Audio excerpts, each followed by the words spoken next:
KRP 1550 AM ਤੇ ਤੁਹਾਡਾ ਸਵਾਗਤ ਹੈ। ਮੈਂ ਤੁਹਾਡਾ ਮੇਜ਼ਬਾਨ ਹਰਜੀਤ ਸਿੰਘ ਗਿੱਲ। 12:30 ਹੋਏ ਨੇ ਤੇ 25 ਮਾਰਚ ਦਾ ਦਿਨ ਹੈ, ਵਰਾ 2021 ਦਾ, ਵੀਰਵਾਰ ਹੈ। 12 ਚੇਤਰ ਨਾਨਕ ਸੰਮਤ 553 ਨਿੱਘਾ ਹਾਰਦਿਕ ਸਵਾਗਤ ਹੈ ਜੀ।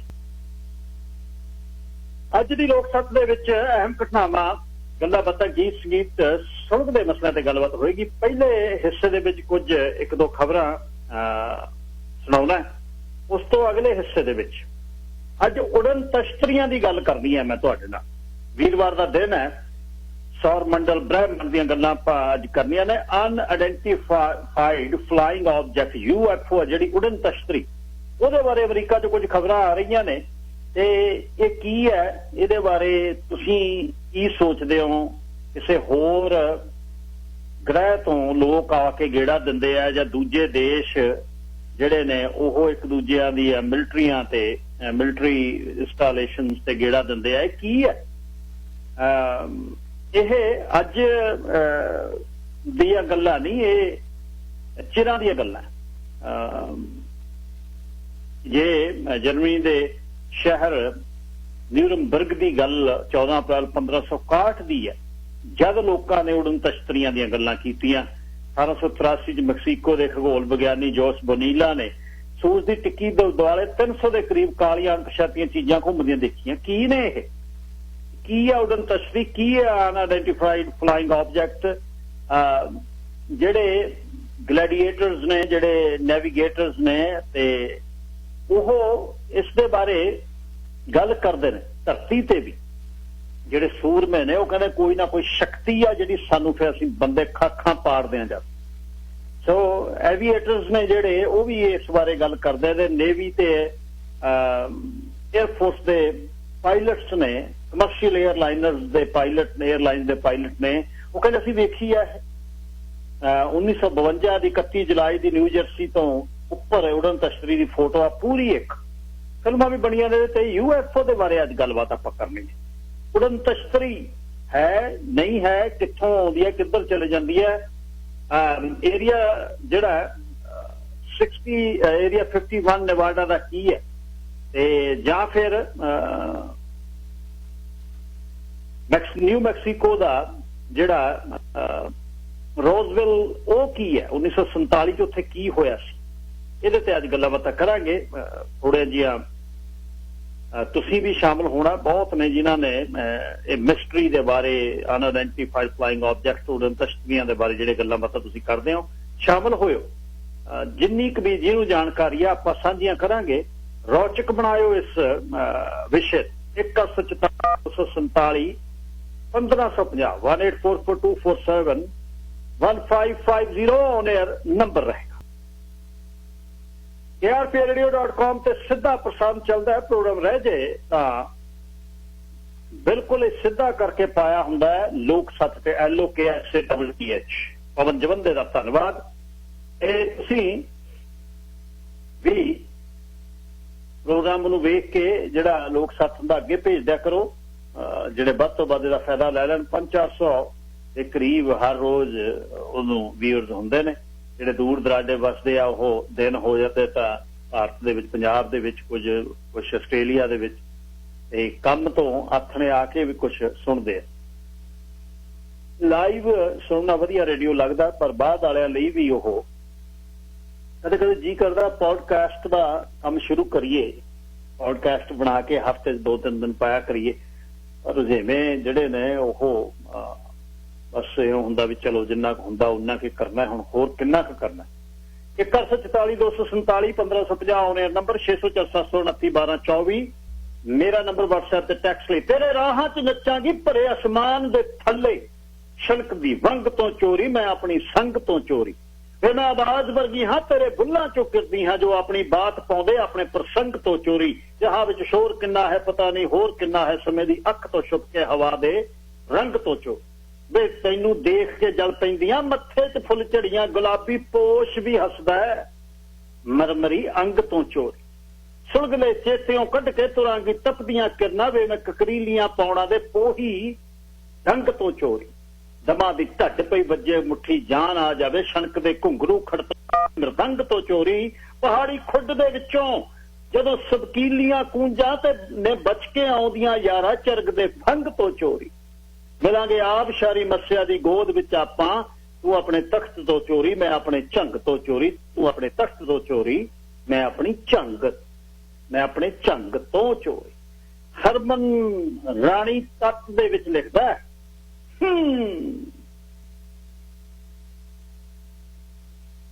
ਇੱਕ ਭਾਈਚਾਰੇ ਦੇ ਵਿੱਚ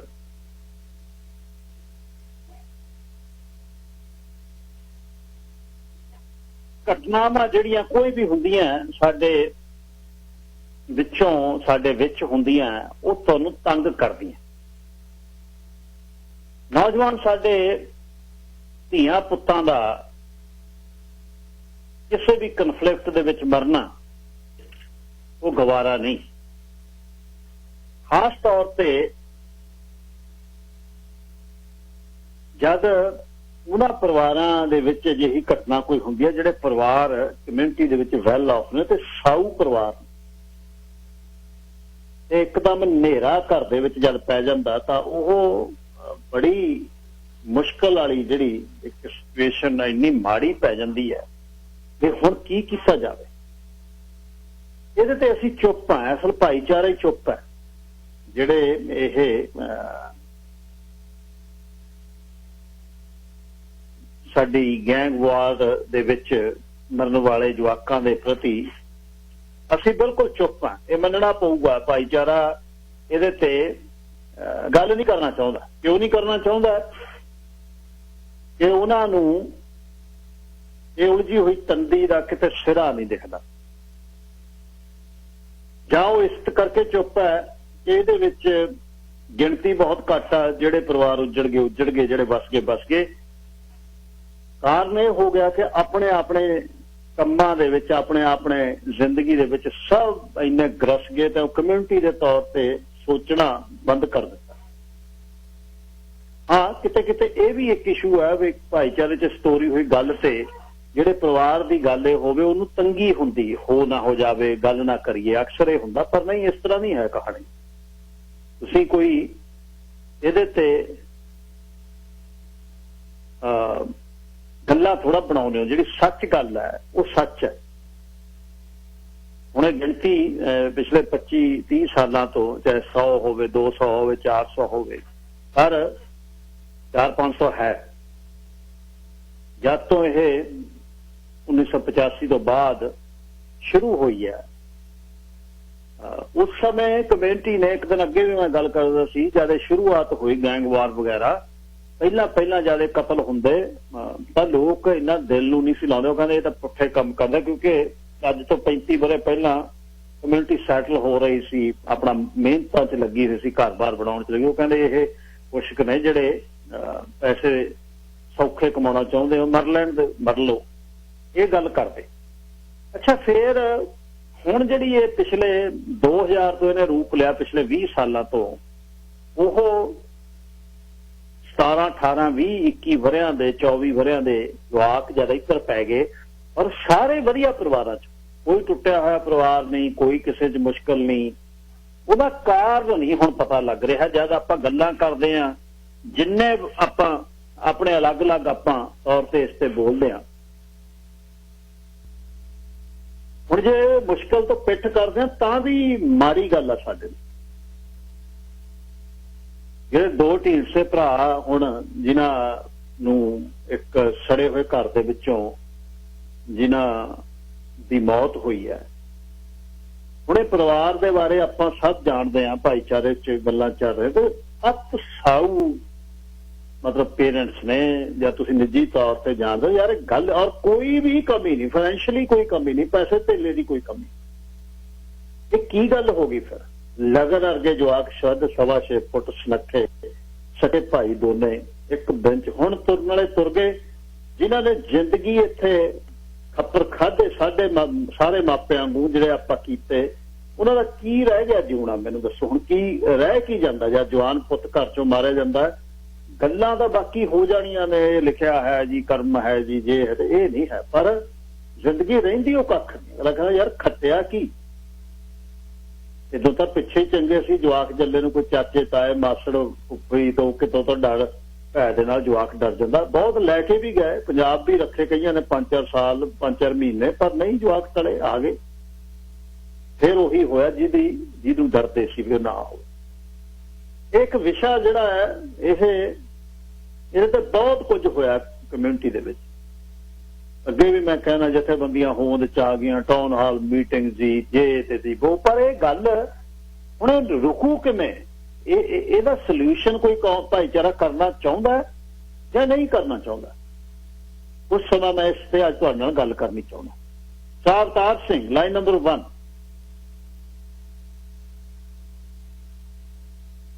ਅਵਤਾਰ ਸਿੰਘ ਗਿੱਲ ਸਾਹਿਬ ਸਤਿ ਸ਼੍ਰੀ ਅਕਾਲ ਜੀ। ਸਤਿ ਸ਼੍ਰੀ ਅਕਾਲ ਡਾਕਟਰ ਸਾਹਿਬ। ਸਤਿ ਸ਼੍ਰੀ ਅਕਾਲ ਗਿੱਲ ਸਾਹਿਬ। ਜੀ ਡਾਕਟਰ ਸਾਹਿਬ, ਮੇਰਾ ਇਹਦੇ ਉੱਤੇ ਕਾਫੀ ਪਰਸਨਲ ਐਕਸਪੀਰੀਅੰਸ ਆ। ਬੜੀਆਂ ਇੱਕ ਦੋ ਕਲੋਜ਼ ਰਿਲੇਸ਼ਨ ਦੇ ਵਿੱਚ ਇਹਦੇ ਵਿੱਚ ਜਿਹੜੀ ਸਭ ਤੋਂ ਵੱਡੀ ਪ੍ਰੋਬਲਮ ਆ, ਮੈਨੂੰ ਪਤਾ ਨਹੀਂ ਉਹਨੂੰ ਆਪਾਂ ਪੰਜਾਬੀ ਜਾਂ ਅੰਗਰੇਜ਼ੀ ਜੇ ਕੀ ਕਹਿ ਸਕਦੇ ਉਹ ਜਿਹੜੀ ਆਪਣੀ ਈਗੋ ਆ ਨਾ, ਉਹ ਨਹੀਂ ਆਪਣਾ ਪਿੱਛਾ ਛੱਡ। ਉਹ ਜਿਹੜਾ ਆਪਣੇ ਦਿਮਾਗ 'ਚ ਕੀੜਾ ਬੜਿਆ ਵੀ ਜੇ ਅਸੀਂ ਕਿਸੇ ਨੂੰ ਭਾਈਚਾਰੇ 'ਚ ਪਤਾ ਲੱਗ ਗਿਆ ਦੱਸਤਾ ਤਾਂ ਸਾਡੀ ਤਾਂ ਪਤਾ ਨਹੀਂ ਕੀ ਹੋ ਜਾਣਾ। ਉਹ ਜੇ ਤੁਸੀਂ ਬਹੁਤ ਅਰਲੀ ਸਟੇਜ ਦੇ ਵਿੱਚ ਤੁਸੀਂ ਆਪਣੇ ਫਰੈਂਡ ਸਰਕਲ ਦੇ ਵਿੱਚ ਜਾਂ ਰਿਲੇਟਿਵ ਜਿਹੜੇ ਉਹਨਾਂ ਨੂੰ ਇੰਟਰਵੀਨ ਕਰ ਲੈਣ ਦਿੰਦੇ ਆ, ਥਿੰਗਸ ਟਰਨ ਅਰਾਊਂਡ ਹੋ ਜਾਂਦੇ। ਪਰ ਆਪਣਾ ਉਹ ਜਿਹੜੀ ਉਹ ਪ੍ਰੋਬਲਮ ਆ, ਉਹ ਮੈਨੂੰ ਪਤਾ ਨਹੀਂ ਉਹਦਾ ਕੀ ਸੋਲੂਸ਼ਨ ਹੋ ਸਕਦਾ। ਮੇਰਾ ਇੱਕ ਦੋਸਤ ਆ, ਉਹਦਾ ਬੇਟਾ ਵੀ ਥੋੜਾ ਜਿਹਾ ਹੋਣ ਲੱਗ ਪਿਆ। ਉਹ ਕਹਿੰਦਾ ਵੀ ਅਸੀਂ ਜਿਹੜਾ 4-5 ਦੋਸਤ ਆ, ਉਹ ਕਹਿੰਦਾ ਡਾਕਟਰ ਸਾਹਿਬ ਵੀ ਆਹ ਪ੍ਰੋਬਲਮ ਹੋ ਗਈ ਹੈ ਨਾ, ਵੀ ਤੁਸੀਂ ਵੀ ਸਮਝਾਓ। ਅਸੀਂ ਉਹ ਬੱਚੇ ਨੂੰ ਸਮਝਾਇਆ, he turned around, now he is doing fine ਨਾ। ਉਹ ਹੁਣ ਇਸ ਵੇਲੇ ਯੂਨੀਵਰਸਿਟੀ ਪੜ੍ਹਦਾ। ਪਰ ਔਨ ਅਦਰ ਹੈਂਡ ਏਦਾਂ ਦੇ ਵੀ ਸਾਡੇ ਮਤਲਬ ਕਲੋਜ਼ ਰਿਸ਼ਤੇਦਾਰ ਵੀ ਆ ਜਿਹਨੇ ਇੰਨਾ ਕੁ ਸੀਕ੍ਰੇਟ ਰੱਖਿਆ ਸਾਨੂੰ ਵੀ ਨਾ ਪਤਾ ਲੱਗੇ। ਉਦੋਂ ਹੀ ਪਤਾ ਲੱਗਿਆ ਜਿੱਦਣ ਮਤਲਬ ਬੜੇ ਹਾਈ ਲੈਵਲ ਤੇ ਇਨਵੋਲਵਮੈਂਟਾਂ ਹੋ ਗਈਆਂ ਨਾ। ਉਹ ਚੀਜ਼ ਆਪਾਂ ਨੂੰ ਓਵਰਕਮ ਕਰਨੀ ਪੈਣੀ ਆ। ਬਈ ਕਿਸੇ ਦਾ ਤੁਹਾਡੇ ਕੋਈ ਫੁੱਲ ਨਹੀਂ ਲਿੱਥ ਚੱਲੇ ਜੇ ਤੁਸੀਂ ਕਿਸੇ ਆਪਣੇ ਯਾਰ ਦੋਸਤ ਨੂੰ ਜਾਂ ਕਿਸੇ ਮਤਲਬ ਮੇਰੇ ਖਿਆਲ ਦੇ ਵਿੱਚ ਜਿਹੜੇ ਆਪਾਂ ਕਹਿੰਦੇ ਆ ਇੱਥੇ ਜੋ ਵੀ ਕਮਿਊਨਿਟੀ ਸਪੈਸ਼ਲਿਸਟ, ਉਹਨਾਂ ਨਾਲੋਂ ਜਿਹੜੇ ਤੁਹਾਡੇ ਯਾਰ ਦੋਸਤ ਆ, ਜਿਹੜੇ ਤੁਹਾਡੇ ਕਲੋਜ਼ ਨੈਟ ਫੈਮਿਲੀ ਆ, ਉਹ ਬੈਟਰ ਵਰਕ ਕਰਦੀ ਆ। ਜਿਹੜਾ ਇੱਥੇ ਦਾ ਸਾਈਕੋਲੋਜੀਕਲ ਸਿਸਟਮ ਹੈ ਜਾਂ ਜਿਹੜੇ ਇੱਥੇ ਕਰਦੇ ਆ ਕਾਉਂਸਲਿੰਗ ਵਗੈਰਾ ਕਰਦੇ, ਉਹਨਾਂ ਦਾ ਇੰਨਾ ਇੰਪੈਕਟ ਨਹੀਂ ਹੈਗਾ ਜਿੰਨਾ ਇੰਪੈਕਟ ਤੁਹਾਡੇ ਜਿਹੜਾ ਬਹੁਤ ਕਲੋਜ਼ ਭਾਈਚਾਰਾ ਪਾ ਸਕਦਾ। ਜਿੱਦਾਂ ਆਪਣੇ ਮਤਲਬ ਇਹਨਾਂ ਦੇ ਵਿੱਚ ਵੀ ਜੇ ਤੁਸੀਂ ਜ਼ਿਆਦਾ ਜਿਹੜੇ ਇਹਨਾਂ ਦੇ ਕਾਉਂਸਲਿੰਗ ਲਈ ਜ਼ਿਆਦਾ ਪ੍ਰੈਫਰ ਕਰਦੇ ਇਹ ਲੋਕ ਜਿਹੜੇ ਇਹਨਾਂ ਦੇ ਚਰਚਿਸ ਦੇ ਵਿੱਚ ਕ੍ਰਿਸਚੀਅਨਸ ਵਗੈਰਾ ਹੁੰਦੇ ਸੀ ਜੀ, ਏਦਾਂ ਹੀ ਆ। ਮਤਲਬ ਇਸ ਚੀਜ਼ ਨੂੰ ਮੈਨੂੰ ਪਤਾ ਨਹੀਂ ਕਿੱਦਾਂ ਤੁਸੀਂ ਓਵਰਕਮ ਕਰ ਸਕਦੇ। ਆਪਾਂ ਨੂੰ ਇਹ ਚੀਜ਼ ਓਵਰਕਮ ਕਰਨੀ ਪੈਣੀ ਆ ਤਾਂ ਕਿ ਜਿਹੜਾ ਕਮਿਊਨਿਟੀ ਦੇ ਵਿੱਚ ਕੋਈ ਵੀ ਤੁਹਾਡਾ ਯਾਰ ਦੋਸਤ ਹੈ ਉਹਦੇ ਕੋਲ ਐਨਫ ਓਪਨਨੈਸ ਹੋਵੇ ਵੀ ਉਹ ਤੁਹਾਨੂੰ ਦੱਸੇ ਯਾਰ ਮੇਰੇ ਨਾਲ ਪ੍ਰੋਬਲਮ ਹੋ ਰਹੀ, ਆਪਾਂ ਜੋ ਬੈਠ ਕੇ ਇਹਨੂੰ ਸੋਲਵ ਕਰੀਏ ਤਾਂ ਇਹਦਾ ਸੋਲਵ ਹੋਣਾ। ਅਦਰਵਾਈਜ਼ ਤੁਸੀਂ ਬਹੁਤ ਜ਼ੋਰ ਲਾਉਂਦੇ ਆ, ਸੰਧੂ ਭਾਜੀ ਉਹ ਵੀ ਬਹੁਤ ਜ਼ੋਰ ਲਾਉਂਦੇ ਆ। ਇਹਨਾਂ ਚੀਜ਼ਾਂ ਨਾਲ ਫਰਕ ਨਹੀਂ ਪੈਣਾ ਜਦੋਂ ਤਾਈਂ ਜਿਹੜੇ ਲੋਕ ਅਫੈਕਟ ਹੁੰਦੇ ਉਹ ਲੋਕ ਅਰਲੀ ਸਟੇਜ ਤੋਂ ਬਾਹਰ ਨਹੀਂ ਆਉਂਦੇ। ਉਹ ਜ਼ਰੂਰੀ ਆ ਆਪਣੇ ਲਈ। ਉਹ ਉੱਤੇ ਪਰਚਾ ਕਰੋ ਵੀ ਜਿਹਦਾ ਕੋਈ ਹੈਗਾ ਆਪਣੇ ਯਾਰਾਂ ਦੋਸਤਾਂ ਦੇ ਸਰਕਲ 'ਚ ਉਸ ਚੀਜ਼ ਨੂੰ ਲਿਆਓ, ਬੱਚੇ ਨੂੰ ਸਮਝਾਓ, ਸਮਝਿਓ। ਬੱਚੇ ਮੈਂ ਤੁਹਾਨੂੰ ਦੱਸ 90% ਬੱਚੇ ਚੇਂਜ ਹੋ ਜਾਂਦੇ, ਚਲ 10% ਦਾ ਚੇਂਜ ਨਹੀਂ ਹੋਣਗੇ ਪ੍ਰੋਬਲਮ, 90% ਬੱਚੇ ਉਹਨਾਂ ਚੇਂਜ ਹੋ ਜਾਂਦੇ। ਥੈਂਕ ਯੂ ਡਾਕਟਰ ਸਾਹਿਬ। ਵਪਾਰਕ ਸੰਦੇਸ਼ਾਂ ਤੋਂ ਬਾਅਦ ਵਾਪਸ ਆਉਣਾ ਜੀ। Sir Jagjit Singh ji, line number 1। ਹਾਂਜੀ ਗਿੱਲ ਸਾਹਿਬ ਸਤਿ ਸ੍ਰੀ ਅਕਾਲ ਜੀ। ਸਤਿ ਸ਼੍ਰੀ ਅਕਾਲ ਵੀਰ ਜੀ। ਹਾਂਜੀ ਵੀਰ, ਮੈਨੂੰ ਥੋੜਾ ਜਿਹਾ ਮਸਲਾ ਗੰਭੀਰ ਲੱਗਿਆ। ਮੈਂ ਸੁਣਿਆ ਲਾਸਟ ਕਾਲਰ ਨੂੰ ਤੇ ਪਰ ਮੈਨੂੰ ਸਮਝ ਨਹੀਂ ਲੱਗੀ ਕਿ ਮਸਲਾ ਹੈਗਾ ਕਿ ਇੰਨਾ ਕੀ ਸੁਣਿਆ ਕਿ ਕੋਈ ਡੈਥ ਹੋ ਗਈ ਹੈ ਬੱਚਿਆਂ ਦੀ, ਕੋਈ ਮੁੰਡਿਆਂ ਦੀ। ਨਹੀਂ, ਆਪਾਂ ਗੈਂਗਵਾਰ ਦੇ ਵਿੱਚ ਬੱਚਿਆਂ ਦੀ ਮੌਤ ਦੀ ਗੱਲ ਕਰ ਰਹੇ ਹਾਂ ਜੀ। ਬਈ ਇਹਦਾ ਕੀ ਕੀਤਾ ਜਾਵੇ ਇਹਦੇ ਬਾਰੇ? ਐਕਚੁਅਲੀ ਮੈਂ ਬਹੁਤ ਘੱਟ ਪੜ੍ਹਿਆ, ਮੈਨੂੰ ਅੰਗਰੇਜ਼ੀ ਦੇ ਅੱਖਰ ਸਮਝ ਨਹੀਂ ਲੱਗਦੇ। ਜੇ ਤੁਸੀਂ ਮੈਨੂੰ ਪਲੀਜ਼ ਥੋੜਾ ਪੰਜਾਬੀ ਇਹਦੇ ਢੰਗ ਨਾਲ ਸਮਝਾ ਦਿਓ। ਮੈਂ ਕਹਿ ਰਿਹਾ ਜੀ ਜਿਹੜਾ ਜਵਾਕ ਸਾਡੇ ਨਸ਼ਿਆਂ ਦੇ ਗਰੋਹ ਦੇ ਵਿੱਚ ਆਪਸ ਵਿੱਚ ਇੱਕ ਦੂਜੇ ਨੂੰ ਮਾਰਦੇ ਆ, ਉਹਨਾਂ ਦੀ ਗੱਲ ਕਰ ਰਹੇ ਹਾਂ ਜੀ ਵੀ ਇਹ ਕਿਵੇਂ ਰੋਕਿਆ ਜਾਵੇ। ਅੱਛਾ, ਗੈਂਗਵਾਰ ਦੇ ਵਿੱਚ। ਅੱਛਾ ਜੀ, ਇਹ ਤਾਂ ਜੀ ਉਦਾਂ ਲਾਈਫ ਦੇ ਵਿੱਚ ਮੈਂ ਇੰਨਾ ਸਫਲ ਇਨਸਾਨ ਤਾਂ ਹੈ ਨਹੀਂ, ਪਰ ਮੈਨੂੰ ਜਿੱਦਾਂ ਮੈਂ ਆਪਣੇ ਆਪ ਨੂੰ ਜੇ ਮੈਂ ਇਸ ਚੀਜ਼ ਦਾ ਮੇਰੇ ਮਨ 'ਚ ਆਨਸਰ ਆਉਂਦਾ ਆ ਇਹਦਾ ਹੱਲ ਹੈਗਾ ਆ, ਪਰ ਇਹਦਾ ਹੱਲ ਕੱਢਣ ਵਾਲੇ ਬੰਦੇ ਸੁੱਤੇ ਪਏ ਆ। ਹਾਂਜੀ, ਤੇ ਜਿਸ ਤਰ੍ਹਾਂ ਗੁਰੂਆਂ ਨੇ ਵੀ ਮਤਲਬ ਆਪਾਂ ਨਿੱਕੇ ਹੁੰਦਿਆਂ ਵੀ ਸੁਣਦੇ ਹੁੰਦੇ ਸੀ ਰਹਿਤਨਾਮਿਆਂ ਦੇ ਵਿੱਚ ਕਿ ਉਹ ਕਿੰਨੇ ਹੀ ਬੜੇ ਨਸ਼ਿਆਂ ਦੇ ਨਾਂ ਲਿਖੇ ਆ, ਜਿੱਦਾਂ ਗਾਂਜਾ, ਟੋਪੀ, ਤਾੜੀ, ਖਾਕੂ, ਏਦਾਂ ਸਾਰੀਆਂ ਗੱਲਾਂ ਲਿਖ ਕੇ ਉਹਦੇ ਵਿੱਚ ਜਿਹੜਾ ਆਪਾਂ ਵੈਸ਼ਿਆਗਰਦੀ ਕਰਦੇ ਆ ਜਾਂ ਹੋਰ ਸਾਰੀਆਂ ਚੀਜ਼ਾਂ ਆਪਣੇ ਅੰਦਰ ਆਉਂਦੀਆਂ ਜਾਂ ਫਿਲਮਾਂ ਆਪਾਂ ਦੇਖ ਦੇਖ ਕੇ ਵਿਗੜਦੇ ਪਏ ਆ। ਇਹਨਾਂ ਸਾਰੀਆਂ ਗੱਲਾਂ ਦਾ ਉਹ ਪੁਰਾਣੇ ਸਮਿਆਂ ਦੇ ਵਿੱਚ ਹੱਲ ਸੀਗਾ, ਉਹਨਾਂ ਨੇ ਦਿੱਤਾ ਆਪਾਂ ਨੂੰ, ਪਰ ਆਪਾਂ ਉਹ ਚੀਜ਼ ਤੋਂ ਬਹੁਤ ਪਿੱਛੇ ਹਟ ਗਏ ਆ। ਆਪਣੀ ਜਿਹੜੀ ਖਾਸ ਕਰਕੇ ਪੰਜਾਬੀ ਲੋਕੀ ਨਾ, ਤੇ ਕਾਫੀ ਆਪਾਂ ਪ੍ਰੋਬਲਮ ਚ ਚਲ ਗਏ ਉਸ ਚੀਜ਼ ਨੂੰ ਵਿਸਾਰਨ ਦੇ ਕਰਕੇ। ਹੱਲ ਹੈਗਾ ਵੀਰ ਜੀ, ਪਰ ਇਹਦੇ ਵਾਸਤੇ ਜਿੱਦਾਂ ਫਤਿਹ ਕਰੋ ਤੁਹਾਡਾ ਸਰੀ ਆ। ਇੱਕ ਵਾਰੀ ਮੈਂ ਅੱਗੇ ਵੀ ਬੇਨਤੀ ਕੀਤੀ ਸੀ ਕਿ ਪੰਜ ਬੰਦੇ 5 ਬੀਬੀਆਂ ਚਾਹੀਦੀਆਂ ਜਿਹੜੀਆਂ ਅਹਿਦ ਕਰ ਲੈਣ ਕਿ ਅਸੀਂ ਨਸ਼ਾ ਜਿਹੜਾ ਆਪਣੇ ਪਰਿਵਾਰ ਚੋਂ, ਆਪਣੇ ਸਮਾਜ ਦੇ ਵਿੱਚੋਂ ਅਸੀਂ ਖਤਮ ਕਰਨ ਵਿੱਚ ਆਪਣੀ ਭੂਮਿਕਾ ਨਿਭਾਵਾਂਗੀਆਂ। ਥੋੜਾ ਟਾਈਮ ਕੱਢਣਾ, ਮੈਂ ਤੁਹਾਨੂੰ ਲਿਖ ਕੇ ਦੇ ਦਿੰਦਾ, ਇਹਦਾ ਹੱਲ ਨਿਕਲ ਜਾਊਗਾ। ਸਿਰਫ ਪ੍ਰੋਬਲਮ ਇਹ ਹੈਗੀ ਹੈ ਕਿ ਅਸੀਂ ਜੇ ਕਿਸੇ ਦੇ ਘਰੇ ਦੁੱਖ ਆ, ਉਹਨੂੰ ਜਾ ਕੇ ਸਿੱਧਾ ਕਹਿੰਦੇ ਕਿ ਦੁੱਖ ਮਿਟਾ ਲਾ, ਫਟਾਫਟ ਏਦਾਂ ਮਿਟਾ ਲਾ। ਏਦਾਂ ਨਹੀਂ ਮੁੱਕਣਾ। ਦੁੱਖ ਬਣਨ ਦੇ ਜਿਹੜੇ ਕਾਰਨ ਆ ਨਾ, ਉਹ ਲੱਭ ਕੇ ਉਸ ਤੋਂ ਪਿੱਛੋਂ ਆਪਾਂ ਨੂੰ ਇਲਾਜ ਕਰਨਾ ਪੈਣਾ। ਹਾਂਜੀ, ਉਹ ਕਿੰਨਾ ਕੁਛ ਉਹਦੇ ਨਾਲ ਹੁੰਦਾ ਹੈ। ਕਿੱਦਾਂ ਫਰਜ਼ ਕਰੋ ਆਪਾਂ ਕਹਿੰਦੇ ਆ ਕਿ ਬੱਚੇ ਮਾੜੀਆਂ ਮੂਵੀਆਂ ਦੇਖਣੋਂ ਹਟ ਜਾਣ, ਜਾਂ ਬੱਚੇ ਕਿਉਂ ਲੱਗ ਜਾਂਦੇ, ਕਿਉਂਕਿ ਮੈਂ ਬਹੁਤ ਤਰ੍ਹਾਂ ਦੀ ਲਾਈਫ ਖੁਦ ਹੰਢਾ ਕੇ ਦੇਖੀ ਹੋਈ ਆ ਕਿ ਜਿਸ ਤਰ੍ਹਾਂ ਕਿ ਆਪਾਂ ਨਿੱਕੇ ਹੁੰਦੇ ਆ ਬੱਚਿਆਂ ਨੂੰ ਜਿਹੜੇ ਕਿਰਾਏ ਪਾ ਦਿੰਦੇ ਆ ਨਿਆਣਿਆਂ ਨੂੰ, ਥੋੜੀ ਵੱਡੀ ਉਮਰ ਦੇ ਨਿਆਣੇ ਜਾਂ ਕਹ ਲਓ ਜਾਂ ਸਿਆਣੇ ਬੰਦੇ ਵੀ ਬੱਚਿਆਂ ਨੂੰ ਭੜਕਾਉਂਦੇ ਆ ਨਾ, ਕਿ ਜਾਂ ਕੁੜੀ ਨੂੰ ਛੇੜਨ ਲਾਉਣਾ ਹੈ ਜਾਂ ਮੁੰਡੇ ਕਿਸੇ ਦੇ ਮਗਰ ਗਲਤ ਮਤਲਬ ਇਸ਼ਾਰਾ ਕਰਨਾ, ਮੁੰਡੇ ਨੂੰ ਕਹਿਣਾ ਆਹ ਮੁੰਡਾ ਏਦਾਂ ਆ, ਤੂੰ ਏਦਾਂ ਕਰ ਲੈ। ਏਦਾਂ ਮੈਂ ਕਿੰਨੇ ਤਰ੍ਹਾਂ ਦੇ ਲੋਕਾਂ ਨੂੰ, ਮੈਂ ਇੱਕ ਬਹੁਤ ਖਾਨਦਾਨ ਚ ਜੰਮਿਆ ਬੰਦਾ ਮੈਂ, ਪਰ ਮੈਂ ਰਿਹਾ ਬਹੁਤ ਮਾੜੀ ਸੁਸਾਇਟੀ ਦੇ ਵਿੱਚ ਹੈ ਜੀ। ਤੇ ਅੱਛਾ ਜੀ, ਪਰ ਮੈਂ ਇਹ ਨੋਟ ਕੀਤਾ ਕਿ ਬੰਦੇ ਮਾੜੇ ਰੱਬ ਨਹੀਂ ਬਣਾਉਂਦਾ, ਬੰਦੇ ਸੁਸਾਇਟੀਆਂ ਹੀ ਮਾੜੇ ਬਣਾਉਂਦੀਆਂ ਵਾ। ਜਿੱਦਾਂ ਦੀ ਸੁਸਾਇਟੀ ਆਪਣੇ ਅੰਦਰ ਆਪਾਂ ਨੂੰ ਮਿਲਦੀ ਆ, ਆਪਾਂ ਉਦਾਂ ਦੇ ਬਣ ਜਾਂਦੇ ਆ। ਸੁਸਾਇਟੀ ਕਰਨੀ ਚਾਹੀਦੀ ਆ ਆਪਾਂ ਨੂੰ, ਤਾਂ ਆਪਣਾ ਜਿਹੜਾ ਹੱਲ ਨਿਕਲਣਾ। ਹਾਂਜੀ ਵੀਰ ਜੀ, ਧੰਨਵਾਦ ਸਮਾਂ ਦੇਣ ਲਈ ਜੀ। ਧੰਨਵਾਦ ਵੀਰ ਜੀ, ਧੰਨਵਾਦ। ਤਾਂ ਜਸਵੀਰ ਸਿੰਘ ਜੀ, ਲਾਈਨ ਨੰਬਰ 3। ਧੰਨਵਾਦ Sardar ji.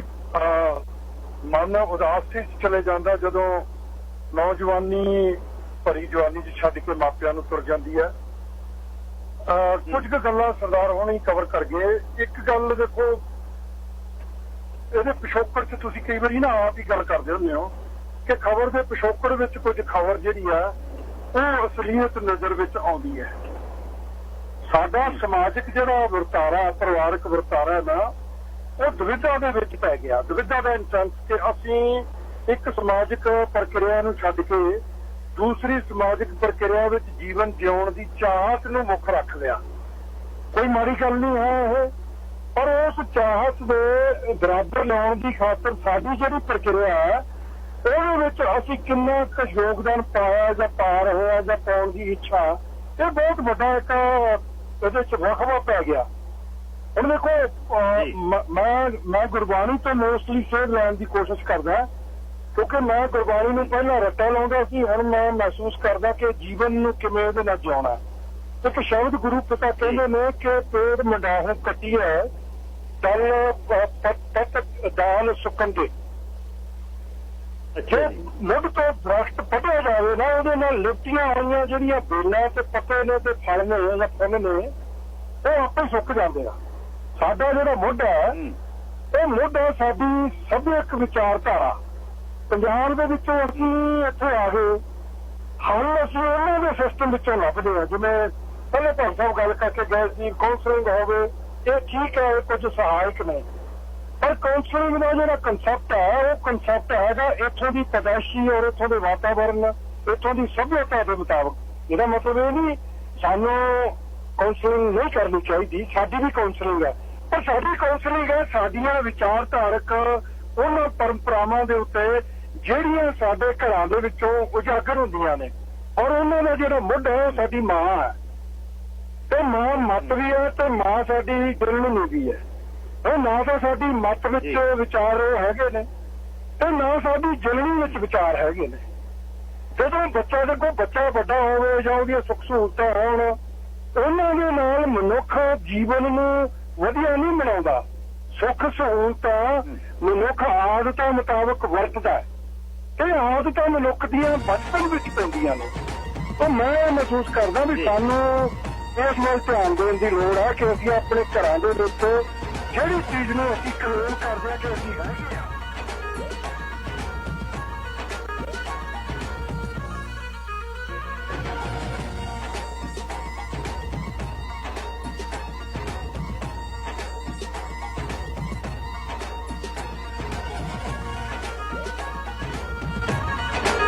You're listening to 1550 AM KRPI Ferndale. The views expressed are not necessarily those of the staff, management, or ownership of this station. Sir ਕਰਨ ਸਿੰਘ ਜੀ ਤੁਸੀਂ ਏਅਰ ਤੇ ਹੋ। ਕਰਨ ਸਿੰਘ ਜੀ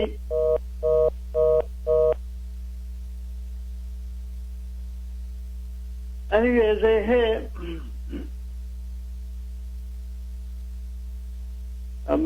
ਮੈਂ ਇੱਕ ਹੋਰ ਗੱਲ ਵੀ ਜਿਹੜੀ ਸਰ ਜਸਵੀਰ ਸਿੰਘ ਗਰੇਵਾਲ ਹੁਣੀ ਅਕਸਰ ਕਹਿੰਦੇ ਆ ਵੀ ਅਸੀਂ ਦੂਹਰਾ ਰੂਪ ਜਿਉਨੇ ਆ ਸਮਾਜ ਦੇ ਵਿੱਚ। ਇਹ ਗੱਲ ਜਿਹੜੀ ਹੈ ਇਹ ਬਹੁਤ ਪਤੇ ਦੀ ਆ ਉਹਨਾਂ, ਕਿਉਂਕਿ ਜੇ ਅਸੀਂ ਇਕਹਿਰਾ ਰੂਪ ਜਿਉਈਏ ਤੇ ਜਿਹੜਾ ਕੁਝ ਹਾਂ ਉਹ ਦਿਖਾਈਏ, ਸ਼ਾਇਦ ਕੋਈ ਚੀਜ਼ ਨੂੰ ਆਪਾਂ ਠੱਲ ਪਾ ਦਈਏ। ਕਿਉਂਕਿ ਅਸੀਂ ਹਰ ਇੱਕ ਚੀਜ਼ ਕਈ ਵਾਰ ਅਸੀਂ ਲੋਕਾਂ ਦੇ ਵਿੱਚ ਦੱਸਣਾ ਚਾਹੁੰਦੇ ਹਾਂ, ਕਈ ਵਾਰ ਅਸੀਂ ਚਾਹੁੰਦੇ ਨਹੀਂ ਯਾਰ ਕਿਸੇ ਨੂੰ ਨਾ ਪਤਾ ਲੱਗੇ। ਜਿਵੇਂ ਡਾਕਟਰ ਜੰਡੀ ਕਹਿ ਗਏ ਨੇ ਵੀ ਇਹ ਕੰਸਲਟ ਜਿਹੜਾ ਇੱਥੇ ਦੇ ਸਿਸਟਮ ਦੀਆਂ ਕਾਢਾਂ ਨੇ, ਇਹ ਮਨੋਰੋਗਾਂ ਦੇ ਉੱਪਰ ਗੱਲ ਕਰਨ ਵਾਲੀ ਤੇ ਨਸ਼ੇ ਦੇ ਰੋਗਾਂ ਤੇ ਗੱਲ ਕਰਨ ਵਾਲੇ ਜਿਹੜੇ ਕਾਉਂਸਲਰ ਸਾਈਕੋਲੋਜਿਸਟ ਨੇ, ਗੱਲਾਂ ਕਰਨ ਵਾਲੇ ਨੇ, ਉਹ ਕਿਸੇ ਚੀਜ਼ ਦਾ ਹੱਲ ਹੈ ਜਾਂ ਨਹੀਂ। ਉਹ ਇੱਥੇ ਦੇ ਸਿਸਟਮ ਦੇ ਵਿੱਚ ਚੀਜ਼ਾਂ ਢੁਕਦੀਆਂ ਨੇ। ਉਹ ਵੀ ਬੰਦੇ ਨੇ ਪਰ ਉਹ ਤਜਰਬਾ ਰੱਖਦੇ ਨੇ 5-7 ਵਰ੍ਹਿਆਂ ਦਾ, ਫਿਰ ਉਹ ਗੱਲਬਾਤ ਕਰਦੇ ਬੰਦੇ ਨੂੰ ਨਾਰਮਲ ਲਿਆਉਂਦੇ। ਹੈ ਕਹਾਣੀ ਬਾਹਲੀ ਵੱਡੀ ਨਹੀਂ ਹੈ, ਗੱਲ ਤਾਂ ਸਮਝਣ ਦੀ ਤੇ ਅਲਾਈਨ ਹੋਣ ਦੀ ਹੈ ਕਿਸੇ ਨਾਲ। ਗੱਲਾਂ ਸਭ ਨਿਬੜ ਜਾਂਦੀਆਂ ਨੇ ਤੇ ਜੇ ਨਾ ਨਿਬੜੇ ਗੱਲ ਪੇਨ ਇਹ ਹੋ ਰਹੀ ਆ ਬਹੁਤ ਵੱਡੀ। ਪਰਸੋਂ ਦੀ ਆਜ਼ਾਦੀ ਮੈਨੂੰ ਇਹਨਾਂ ਮੁੰਡਿਆਂ ਦੀ ਦੋਨਾਂ ਦਾ ਪਤਾ ਲੱਗਿਆ। ਮੈਨੂੰ ਇਹ ਗੱਲ, ਕਿਉਂਕਿ ਜਦ ਤੁਸੀਂ ਪਰਿਵਾਰ ਨੂੰ ਕਿਸੇ ਨੂੰ ਜਾਣਦੇ ਹੋਵੋ ਤਾਂ ਤੁਹਾਨੂੰ ਇਹ ਚੀਜ਼ ਮੁੜ ਕੇ ਵੀ ਯਾਰ ਆਹ ਤਾਂ ਮਤਲਬ ਇਹੋ ਜਿਹੇ ਸਾਊ ਪਰਿਵਾਰ ਦੇ ਜਿਨ੍ਹਾਂ ਦੇ ਪੰਜੇ ਪਾਂਜੇ ਜਿਹੜੇ ਪੂਰੇ ਹੋਏ ਪਏ ਨੇ, ਪੈਸੇ ਧੇਲੇ ਦੀ ਕਮੀ ਕੋਈ ਨਹੀਂ, ਇਹ ਛੋਟੇ ਜਿਹੇ ਬਿਜ਼ਨਸ ਤੋਂ ਕਿੱਡਾ ਵੱਡਾ ਵਧੀਆ ਬਿਜ਼ਨਸ। ਇਹ ਹੋ ਕੀ ਗਿਆ? ਇਹ ਕਿਉਂ ਹੋਇਆ? ਘਰ ਸੁਣਨਾ ਥੋੜਾ ਹੋ ਗਿਆ। 2 ਜਵਾਨ ਪੁੱਤ 25 ਤੇ 23 ਵਰ੍ਹਿਆਂ ਦੇ, ਉਹ ਮਤਲਬ ਹੁਣ ਉਹਦਾ ਕੌਣ ਇਹਦਾ ਮੈਂ ਤਾਂ ਇਹ ਗੱਲ ਮੈਨੂੰ ਕਰਨੀ ਔਖੀ ਲੱਗ ਰਹੀ ਹੈ ਤੇ ਇਹਦੇ ਬਾਰੇ ਹੁਣ ਕੌਣ ਸਮਝਾਊ ਯਾਰ ਵੀ ਕੀ ਹੋਇਆ? ਕਰਨ ਸਿੰਘ ਜੀ ਲਾਈਨ ਨੰਬਰ 5। ਹਾਂਜੀ ਗਿੱਲ ਸਾਹਿਬ, ਸੌਰੀ ਪਹਿਲਾਂ ਲਾਈਨ ਡ੍ਰੌਪ ਹੋ ਗਈ ਸੀਗੀ ਜੀ। ਸੋ ਕੋਈ ਨਾ ਬਾਈ ਜੀ, ਮੈਂ ਸੁਣਿਆ ਸੀਗਾ ਜਸਵੀਰ ਸਿੰਘ ਉਹਨਾਂ ਨੂੰ ਵੀ ਤੇ ਪੂਰੀ ਗੱਲ ਪਹਿਲੇ ਕਾਲਰ ਦੀ ਵੀ ਸੁਣੀ ਸੀਗੀ। ਗਿੱਲ ਸਾਹਿਬ ਇਹ ਬਹੁਤ ਹੀ ਜ਼ਿਆਦਾ ਜਟਿਲ, ਅੱਜ ਜਿੱਦਾਂ ਕਰੋਨਾ ਮਹਾਮਾਰੀ ਸੀਗੀ ਇਹ ਤੋਂ ਵੀ ਭਿਆਨਕ ਇਹ ਸਮਝ ਲਓ ਇੱਕ ਤਰ੍ਹਾਂ ਦੀ ਮਹਾਮਾਰੀ ਕਹਿ ਲਓ, ਜੇ ਇਹਨੂੰ ਬਿਮਾਰੀ ਕਹਿ ਲਓ ਜੀ, ਜਿਹੜੀ ਸਾਡੀ ਸੁਸਾਇਟੀ ਨੂੰ ਖਾਸ ਤੌਰ ਉੱਤੇ ਇਹ ਲੱਗੀ ਹੋ ਆ। ਮੈਂ ਚਲੋ ਜਸਵੀਰ ਸਿੰਘ ਹੁਣੀ ਬਹੁਤ ਵਧੀਆ ਗੱਲਾਂ ਕਰਕੇ ਗਏ ਆ। ਕਹਿੰਦੇ ਜਬ ਲਗ ਖਾਲਸਾ, ਆਪਣੇ ਗੁਰੂ ਸਾਹਿਬ ਨੇ ਕਿਹਾ ਸੀਗਾ ਸਾਹਿਬ ਕਮਾਲ ਨੇ, ਜਬ ਲਗ ਖਾਲਸਾ ਰਹੇ ਉਹ ਨਿਆਰਾ, ਤਬ ਲਗ ਤੇਜ ਦਿਓ ਮੈਂ ਸਾਰਾ, ਜੇ ਇਹ ਗਹਿ ਵਿਪਰਨ ਕੀ ਰੀਤ ਮੈਂ ਨਾ ਕਰੂੰ ਇਨਕੀ ਪ੍ਰਤੀਤ। ਸੋ ਉਹਦੇ ਵਿੱਚ ਵੀ ਇਹ ਖਾਲਸਾ ਬਣਨੇ ਤੋਂ ਭਾਵ ਇਹ ਸੀਗਾ ਕਿ ਜਦੋਂ ਤੁਸੀਂ ਸ਼ਸਤਰਧਾਰੀ ਬਣ ਗਏ, ਅੰਮ੍ਰਿਤ ਬਾਟੇ ਦਾ ਛਕ ਲਿਆ, ਖੰਡੇ ਬਾਟੇ ਦਾ ਅੰਮ੍ਰਿਤ ਛਕ ਲਿਆ, ਸੋ ਤੁਹਾਨੂੰ ਉਹਦੇ ਉੱਤੇ ਪਹਿਰੀਦਾਰੀ ਵੀ ਦੇਣੀ ਪੈਣੀ ਹੈ ਪੂਰੀ। ਇਹ ਨਹੀਂ ਕਿ ਨੀਲਾ ਬਾਣਾ ਪਾ ਕੇ ਤੁਸੀਂ ਭੇਖ ਬਣਾ ਕੇ ਤੇ ਕੰਮ ਜਿਹੜੇ ਹੈਗੇ ਗਲਤ ਕਰੋਗੇ। ਸੋ ਗੁਰੂ ਸਾਹਿਬ ਨੇ, ਹੁਣ ਆਪਾਂ ਇਹ ਸੁਸਾਇਟੀ ਦੀ ਗੱਲ ਕਰਦੇ ਹੈਗੇ ਆ, ਇਹ ਸੁਸਾਇਟੀ ਦੇ ਵਿੱਚ ਜਿੱਥੇ ਆਪਾਂ ਕੇ ਰਹਿ ਰਹੇ ਹਾਂ ਗਿੱਲ ਸਾਹਿਬ, ਉੱਥੇ ਇੱਕ ਡਾਈਨਿੰਗ ਟੇਬਲ ਦੇ ਉੱਤੇ ਇੱਕ ਬੱਚਾ ਬੈਠਾ ਆ, ਉਹਦੇ ਮਾਂ-ਬਾਪ ਬੈਠੇ ਆ, ਡਜ਼ਨ ਮੈਟਰ, ਉਹਦੀ ਸਟੈਪ ਮਦਰ ਆ, ਸਟੈਪ ਫਾਦਰ ਆ, ਉੱਥੇ ਨਾਨੀ ਬੈਠੀ ਆ, ਉੱਥੇ ਦਾਦੀ ਬੈਠੀ ਆ, ਉੱਥੇ ਉਹਦੀ ਭੈਣ ਬੈਠੀ ਆ, ਉੱਥੇ ਵਾਈਨ ਦੀ ਬੋਤਲ ਵੀ ਪਈ ਆ, ਇੱਕ ਪਿੱਛੇ ਬਾਰ ਰੂਮ ਦੇ ਵਿੱਚ ਲਿਕਰ ਵੀ ਪਈ ਆ, ਜਿਹਦਾ ਜੀ ਕਰਦਾ ਆਪਣਾ ਪੈਗ ਲਾ ਲੈਂਦਾ ਆ, ਆਪਣਾ ਇੰਜੋਏ ਕਰ ਲੈਂਦੇ ਆ। ਪਰ ਸਾਡੇ ਸਮਾਜ 'ਚ ਕੀ ਆ, ਅੱਛਾ ਇਹ ਸ਼ਰਾਬੀ ਆ ਚਾਹੇ ਬੁੜੀਆਂ ਸ਼ਰਾਬ ਪੀਂਦੀਆਂ, ਅਸੀਂ ਇਸ ਗੱਲਾਂ ਉੱਤੇ ਮਤਲਬ ਕਿ ਆ ਕੇ ਇੱਥੇ ਇੱਕ ਦੂਜੇ ਦੀ ਖਿੱਲੀ ਉਡਾਉਂਦੇ ਆ। ਦੂਸਰੀ ਗੱਲ ਜਿਹੜੀ ਹੈਗੀ ਆ, ਇੱਥੇ ਸਾਡਾ ਬੱਚਾ ਕਿਤੇ ਐਕਸੀਡੈਂਟ ਕਰਕੇ ਆ ਜਾਵੇ, ਬਾਹਰੋਂ ਹਿੱਟ ਐਂਡ ਰਨ ਕਰਕੇ ਆ ਜਾਵੇ, ਉਹਨੂੰ ਕਹਿੰਦੇ ਪੁੱਤ ਏਦਾਂ ਕਰ, ਛੇਤੀ ਜਾ ਕੇ ਭੂਆ ਦੇ ਲੁਕ ਜਾ। ਜੇ ਪੁਲਿਸ ਵਾਲੇ ਆਉਗੇ ਅਸੀਂ ਉਹਨੂੰ ਕਹਿ ਦੇਵਾਂਗੇ ਸਾਡਾ ਮੁੰਡਾ ਤਾਂ ਘਰੇ ਹੀ ਨਹੀਂ ਹੈਗਾ।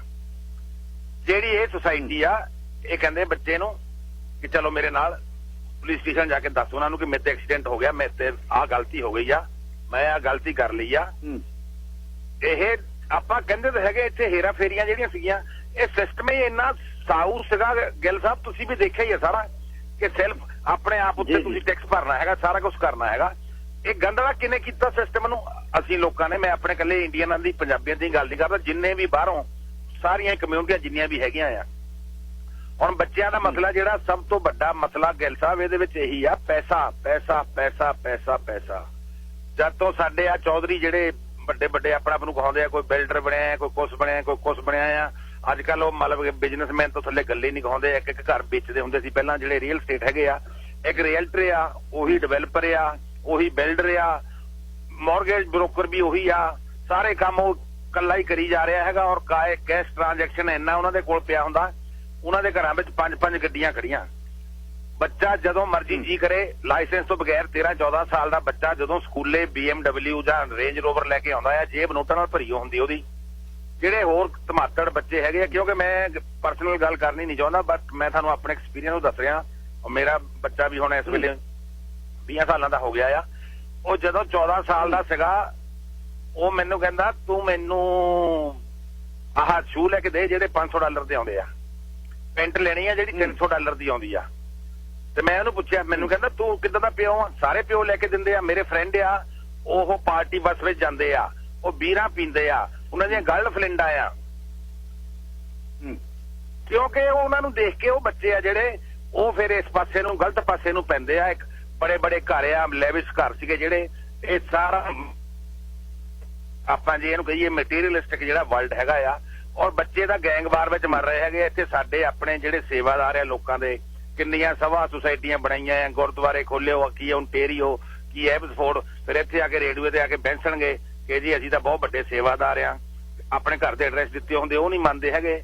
ਈਵਨ ਦੋ ਜਦੋਂ ਸਰੀ ਗੁਰਦੁਆਰੇ ਦੀ ਇਲੈਕਸ਼ਨ ਹੈ ਤੋਂ ਪਹਿਲਾਂ ਜਦੋਂ ਹੋਈ ਸੀਗੀ, ਜਦੋਂ ਰਘਵੀਰ ਸੋਹਣੀ ਆਏ ਆ, ਜਿਹੜੇ ਪਹਿਲੇ ਸੈਕਟਰੀ ਸਾਹਿਬ ਸੀਗੇ, ਉਹ ਲੈਟਰ ਪੈਡ ਹੀ ਆਪਣੇ ਘਰ ਰੱਖ ਕੇ ਬੈਠੇ ਸੀਗੇ। ਇਹਨਾਂ ਦੀ ਇਹ ਬੱਚੇ ਦਾ ਗੈਂਗਵਾਰ ਚ ਮਰ ਰਹੇ ਹੈਗੇ ਆ ਪੈਸੇ ਦੇ ਪਿੱਛੇ।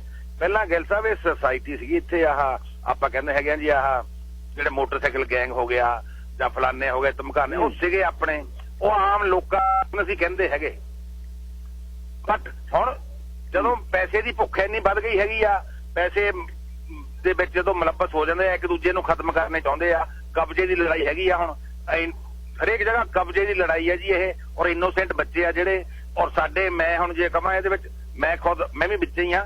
ਸਾਨੂੰ ਮਾਂ-ਬਾਪ ਨੂੰ ਇਹ ਚਾਹੀਦਾ ਬਿਲਕੁਲ ਵੀ ਬੱਚੇ ਦੀ ਸਪੋਰਟ ਨਾ ਕਰੋ। ਦੇਖੋ ਇੱਥੇ ਇੱਕ ਬੱਚਾ ਜਿਹੜਾ ਹੈਗਾ ਗੋਰੇ ਦਾ ਬੱਚਾ ਹੈ ਨਾ, ਉਹਨੂੰ ਸੈਕਿੰਡ ਹੈਂਡ ਕਾਰ ਲੈ ਕੇ ਦਊਗਾ ਉਹ $500-700 ਵਾਲੀ, ਪਹਿਲਾਂ ਕਦੇ ਵੀ ਉਹਨੂੰ ਬ੍ਰੈਂਡ ਨਿਊ ਕਾਰ ਨਹੀਂ ਲੈ ਕੇ ਦਊਗਾ। ਸਾਡੇ ਆ ਚੀਨੇ ਭਾਈਚਾਰੇ ਹੋ ਗਏ, ਆਪਣੇ ਪੰਜਾਬੀ ਹੋ ਗਏ ਜਿਹੜੇ ਵੱਡੇ ਵੱਡੇ ਹੈਗੇ ਆ, ਕਿ ਜੀ ਸਟੂਡੈਂਟ ਆਇਆ ਉਹਨੂੰ 1.5 ਲੱਖ ਦੀ ਕਾਰ ਲੈਤੀ, 5 ਮਿਲੀਅਨ ਦਾ ਘਰ ਲੈ ਕੇ ਦੇਤਾ। ਉਹਨਾਂ ਨਿਆਣਿਆਂ ਨੂੰ ਮਤਲਬ ਪਤਾ ਹੀ ਨਹੀਂ ਹੈਗਾ। ਬਾਕੀ ਜਿਹੜੇ ਧਮਾਕੜ ਹੈਗੇ ਉਹਨਾਂ ਨੂੰ ਦੇਖ ਦੇਖ ਕੇ ਉਹਨਾਂ ਦਾ ਵੀ ਜੀ ਕਰਦਾ ਕਿ ਇਹ ਦੇਖੋ, ਇਹ ਲੈਵਿਸ਼ ਜਿਹੜੀ ਲਗਜ਼ਰੀ ਲਾਈਫ ਹੈ ਨਾ ਜੀ, ਇਹ ਆਕਰਸ਼ਿਤ ਹਰੇਕ ਇਨਸਾਨ ਨੂੰ ਕਰਦੀ ਆ। ਜੇ ਅਸੀਂ ਇਨਸਾਨ ਹੀ ਬਣ ਜਾਈਏ, ਗਿੱਲ ਸਾਹਿਬ ਰੇਡੀਓ ਹੋਸਟ ਆ, ਉਹਦਾ ਕੰਮ ਹੈਗਾ ਆ ਲੋਕਾਂ ਨੂੰ ਸੇਧ ਦੇਣੀ, ਲੋਕਾਂ ਦੇ ਮਸਲੇ ਚੱਕਣੇ, ਨਾ ਕਿ ਕਿਸੇ ਪਾਰਟੀ ਦੇ ਨੁਮਾਇੰਦੇ ਬਣਨਾ ਜਾਂ ਕਿਸੇ ਕੈਂਡੀਡੇਟ ਦੇ ਬੁਲਾਰੇ ਬਣ ਕੇ ਤੁਸੀਂ ਟਾਕ ਸ਼ੋ ਕਰੋਗੇ ਜਾਂ ਕੋਈ ਵੀ ਕਰੂਗਾ। ਮੈਂ ਕਿਸੇ ਵੱਲੋਂ ਉਂਗਲੀ ਨਹੀਂ ਕਰ ਰਿਹਾ, ਵਿਗਾੜ ਦੀ ਗੱਲ ਕਰ ਰਿਹਾ। ਜਿਵੇਂ ਗੁਰੂ ਸਾਹਿਬ ਨੇ ਕਿਹਾ ਸਾਹਿਬ, ਖਾਲਸਾ ਜਿੰਨਾ ਚਿਰ ਖਾਲਸਾ ਬਣ ਕੇ ਰਹੂਗਾ ਮੈਂ ਉਹਦੇ ਨਾਲ ਰਹੂੰਗਾ, ਅੰਗ ਸੰਗ ਰਹੂੰਗਾ ਉਹਦੇ, ਮੇਰਾ ਆਸ਼ੀਰਵਾਦ ਉਹਦੇ ਨਾਲ ਰਹੂਗਾ। ਜਦੋਂ ਉਹ ਗਲਤ ਕੰਮ ਕਰੂਗਾ ਫਿਰ ਮੈਨੂੰ ਉਹਦੀ ਕੋਈ ਪਰਵਾਹ ਨਹੀਂ ਹੈਗੀ, ਜੋ ਮਰਜ਼ੀ ਉਹ ਕਰੇ।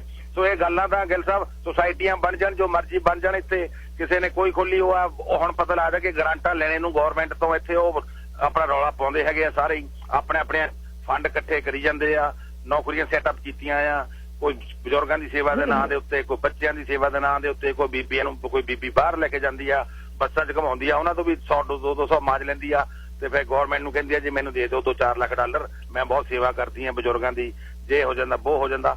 ਸੋ ਪੈਸੇ ਦੀ ਤਮਾ ਹੈ ਜਿਹੜੀ ਜੀ, ਇਹ ਸਭ ਤੋਂ ਵੱਡੀ ਗੱਲ ਹੀ ਇਹ ਆ ਕਿ ਪੈਸਾ ਜਿਹੜਾ ਇਹਦੇ ਵਿੱਚ ਬਹੁਤ ਜ਼ਿਆਦਾ ਹੈਗਾ ਆ। ਬਟ ਇਹ ਲਾਈਫ ਹੈ ਜਿਹੜੀ, ਇਹ ਆਪ ਖੁਦ ਹਾਕ ਮਾਰਦੇ ਆ ਉਸ ਲਾਈਫ ਸਟਾਈਲ ਨੂੰ ਜਦੋਂ ਕੋਈ ਬੱਚਾ ਇਹਨੂੰ ਜੁਆਇਨ ਕਰਦਾ ਹੈਗਾ ਆ, ਚਾਹੇ ਜਾਣੇ ਵਿੱਚ ਚਾਹੇ ਅਣਜਾਣੇ ਵਿੱਚ ਹੀ। ਸੋ ਗਿੱਲ ਸਾਹਿਬ ਇੱਥੇ ਗੱਲ ਆ ਕੇ ਖਤਮ ਹੁੰਦੀ ਆ ਕਿ ਮਟੀਰੀਅਲਿਸਟਿਕ ਵਰਲਡ ਦੇ ਵਿੱਚ ਅਸੀਂ ਸਾਰੇ ਹੀ ਇਨਸਾਨ ਘੱਟ ਆ, ਜਾਨਵਰ ਜ਼ਿਆਦਾ ਬਣ ਗਏ ਆ। ਥੈਂਕ ਯੂ ਤੁਹਾਡਾ ਬਹੁਤ ਬਹੁਤ ਧੰਨਵਾਦ ਜੀ, ਥੈਂਕ ਯੂ। ਤਾਂ ਜਸਵਿੰਦਰ ਸਿੰਘ ਦੀ ਲਾਈਨ ਨੰਬਰ 1। ਹੈਲੋ, ਸਤਿ ਸ਼੍ਰੀ ਅਕਾਲ ਜੀ। ਹੈਲੋ, ਸਤਿ ਸ਼੍ਰੀ ਅਕਾਲ ਜੀ। ਹਾਂਜੀ ਸਤਿ ਸ਼੍ਰੀ ਅਕਾਲ ਜੀ।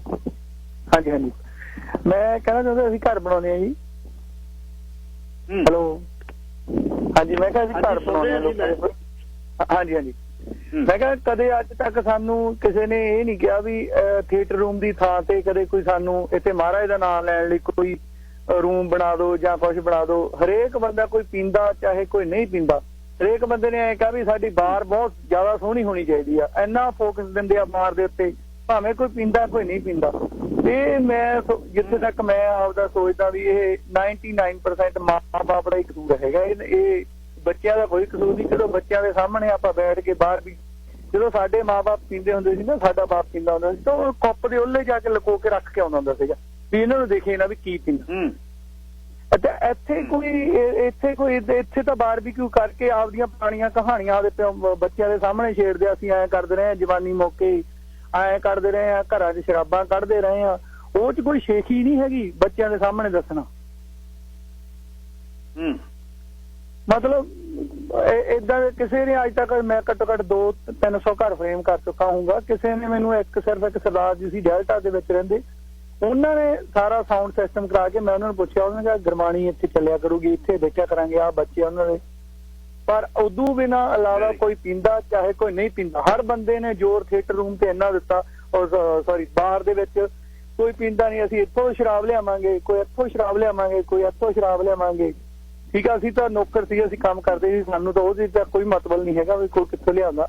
ਬਟ ਜੇ ਆਪਾਂ ਕਹਦੀਏ ਰਿਆਲਟਰਾਂ ਦੇ ਜਾਂ ਭਾਈ ਸਾਹਿਬ ਨੇ ਕਿਹਾ ਵੀ ਏਦਾਂ ਦੀ ਗੱਲ ਨਹੀਂ, ਜਿਨ੍ਹਾਂ ਦੀਆਂ ਜੜ੍ਹਾਂ ਮਜ਼ਬੂਤ ਆ ਉਹਨਾਂ ਦੀ ਫਲ ਉੱਤੇ ਜਾ ਕੇ ਲੱਗਦੇ ਆ। ਏਦਾਂ ਦੀ ਗੱਲ ਨਹੀਂ ਹੈਗੀ ਭਾਵੇਂ ਕੋਈ ਰਿਆਲਟਰ ਆ ਜਾਂ ਕੁਝ ਵੀ ਆ, ਉਹਦੇ ਪਿੱਛੇ ਕੀ ਸੰਘਰਸ਼ ਆ ਇਹ ਉਹਦਾ ਉਹੀ ਜਾਣਦਾ। ਬੱਚਿਆਂ ਦੀਆਂ ਜੜ੍ਹਾਂ ਮਜ਼ਬੂਤ ਕਰੋ, ਨਾ ਕਿ ਉੱਤੇ ਜਾ ਕੇ ਤੁਸੀਂ ਫਲ ਭਾਲਦੇ ਹੋ ਤੁਸੀਂ ਬਾਅਦ ਵਿੱਚ, ਉਹ ਨਹੀਂ ਮਿਲਣਗੇ। ਬੱਚਿਆਂ ਦੇ ਸਾਹਮਣੇ ਨਾ ਪੀਆ ਕਰੋ, ਨਾ ਨਸ਼ੇ ਕਰਿਆ ਕਰੋ। ਮੈਂ ਸਾਰਿਆਂ ਨੂੰ ਕਹਿੰਦਾ ਕੰਮ ਘੱਟ ਕਰ ਲਓ, ਬੈਟਰ। ਥੈਂਕ ਯੂ ਜੀ। Pal ji line number. Hello, ਸਤਿ ਸ਼੍ਰੀ ਅਕਾਲ ਜੀ। ਸਤਿ ਸ਼੍ਰੀ ਅਕਾਲ ਜੀ। ਹਾਂਜੀ ਭਾਜੀ, ਮੈਂ ਕਿਹਾ ਜਿਵੇਂ ਆਪਣੇ ਇੰਡੀਆ 'ਚ ਵੀ ਆਪਣੇ ਅਮੀਰ ਗਰੀਬ ਪਿੰਡਾਂ 'ਚ ਹੁੰਦੇ ਸੀ ਰਾਈਟ, ਪਰ ਉਹ ਮੇਰੇ ਖਿਆਲ ਵਿੱਚ ਕੋਈ ਬੜਾ ਡਿਫਰੈਂਸ ਨਹੀਂ ਸੀ। ਸਾਰੇ ਇਕੱਠੇ ਬਹਿ ਕੇ ਉਹ ਸਾਰਾ ਕੁਛ ਆਪਦੀਆਂ ਪ੍ਰੋਬਲਮ ਜਾਂ ਸੋਲੂਸ਼ਨ ਉਹਦੇ ਇਕੱਠਿਆਂ ਦੀ ਹੁੰਦੀ ਸੀ ਰਾਈਟ। ਅੱਜ ਕੱਲ੍ਹ ਮੇਰਾ ਖਿਆਲ ਇੱਥੇ ਹੁਣ ਕੋਈ ਮਾੜਾ ਜਿਹਾ ਵੀ ਕਿਸੇ ਕੋਲ ਚੰਗੀ ਕਾਰ ਹੈ, ਕੋਈ ਕੱਪੜੇ ਆ, ਉਹ ਡਿਵਾਈਡ ਬਹੁਤ ਹੋ ਰਹੇ ਲੋਕ ਆਪਣੇ। ਲੋਕ ਕਹਿੰਦੇ ਆਪਾਂ ਅਸੀਂ ਦੂਜੇ ਤੋਂ ਕੀ ਸਾਡਾ ਕੋਈ ਲੈਣ ਦੇ ਨਹੀਂ ਇਹਨੂੰ।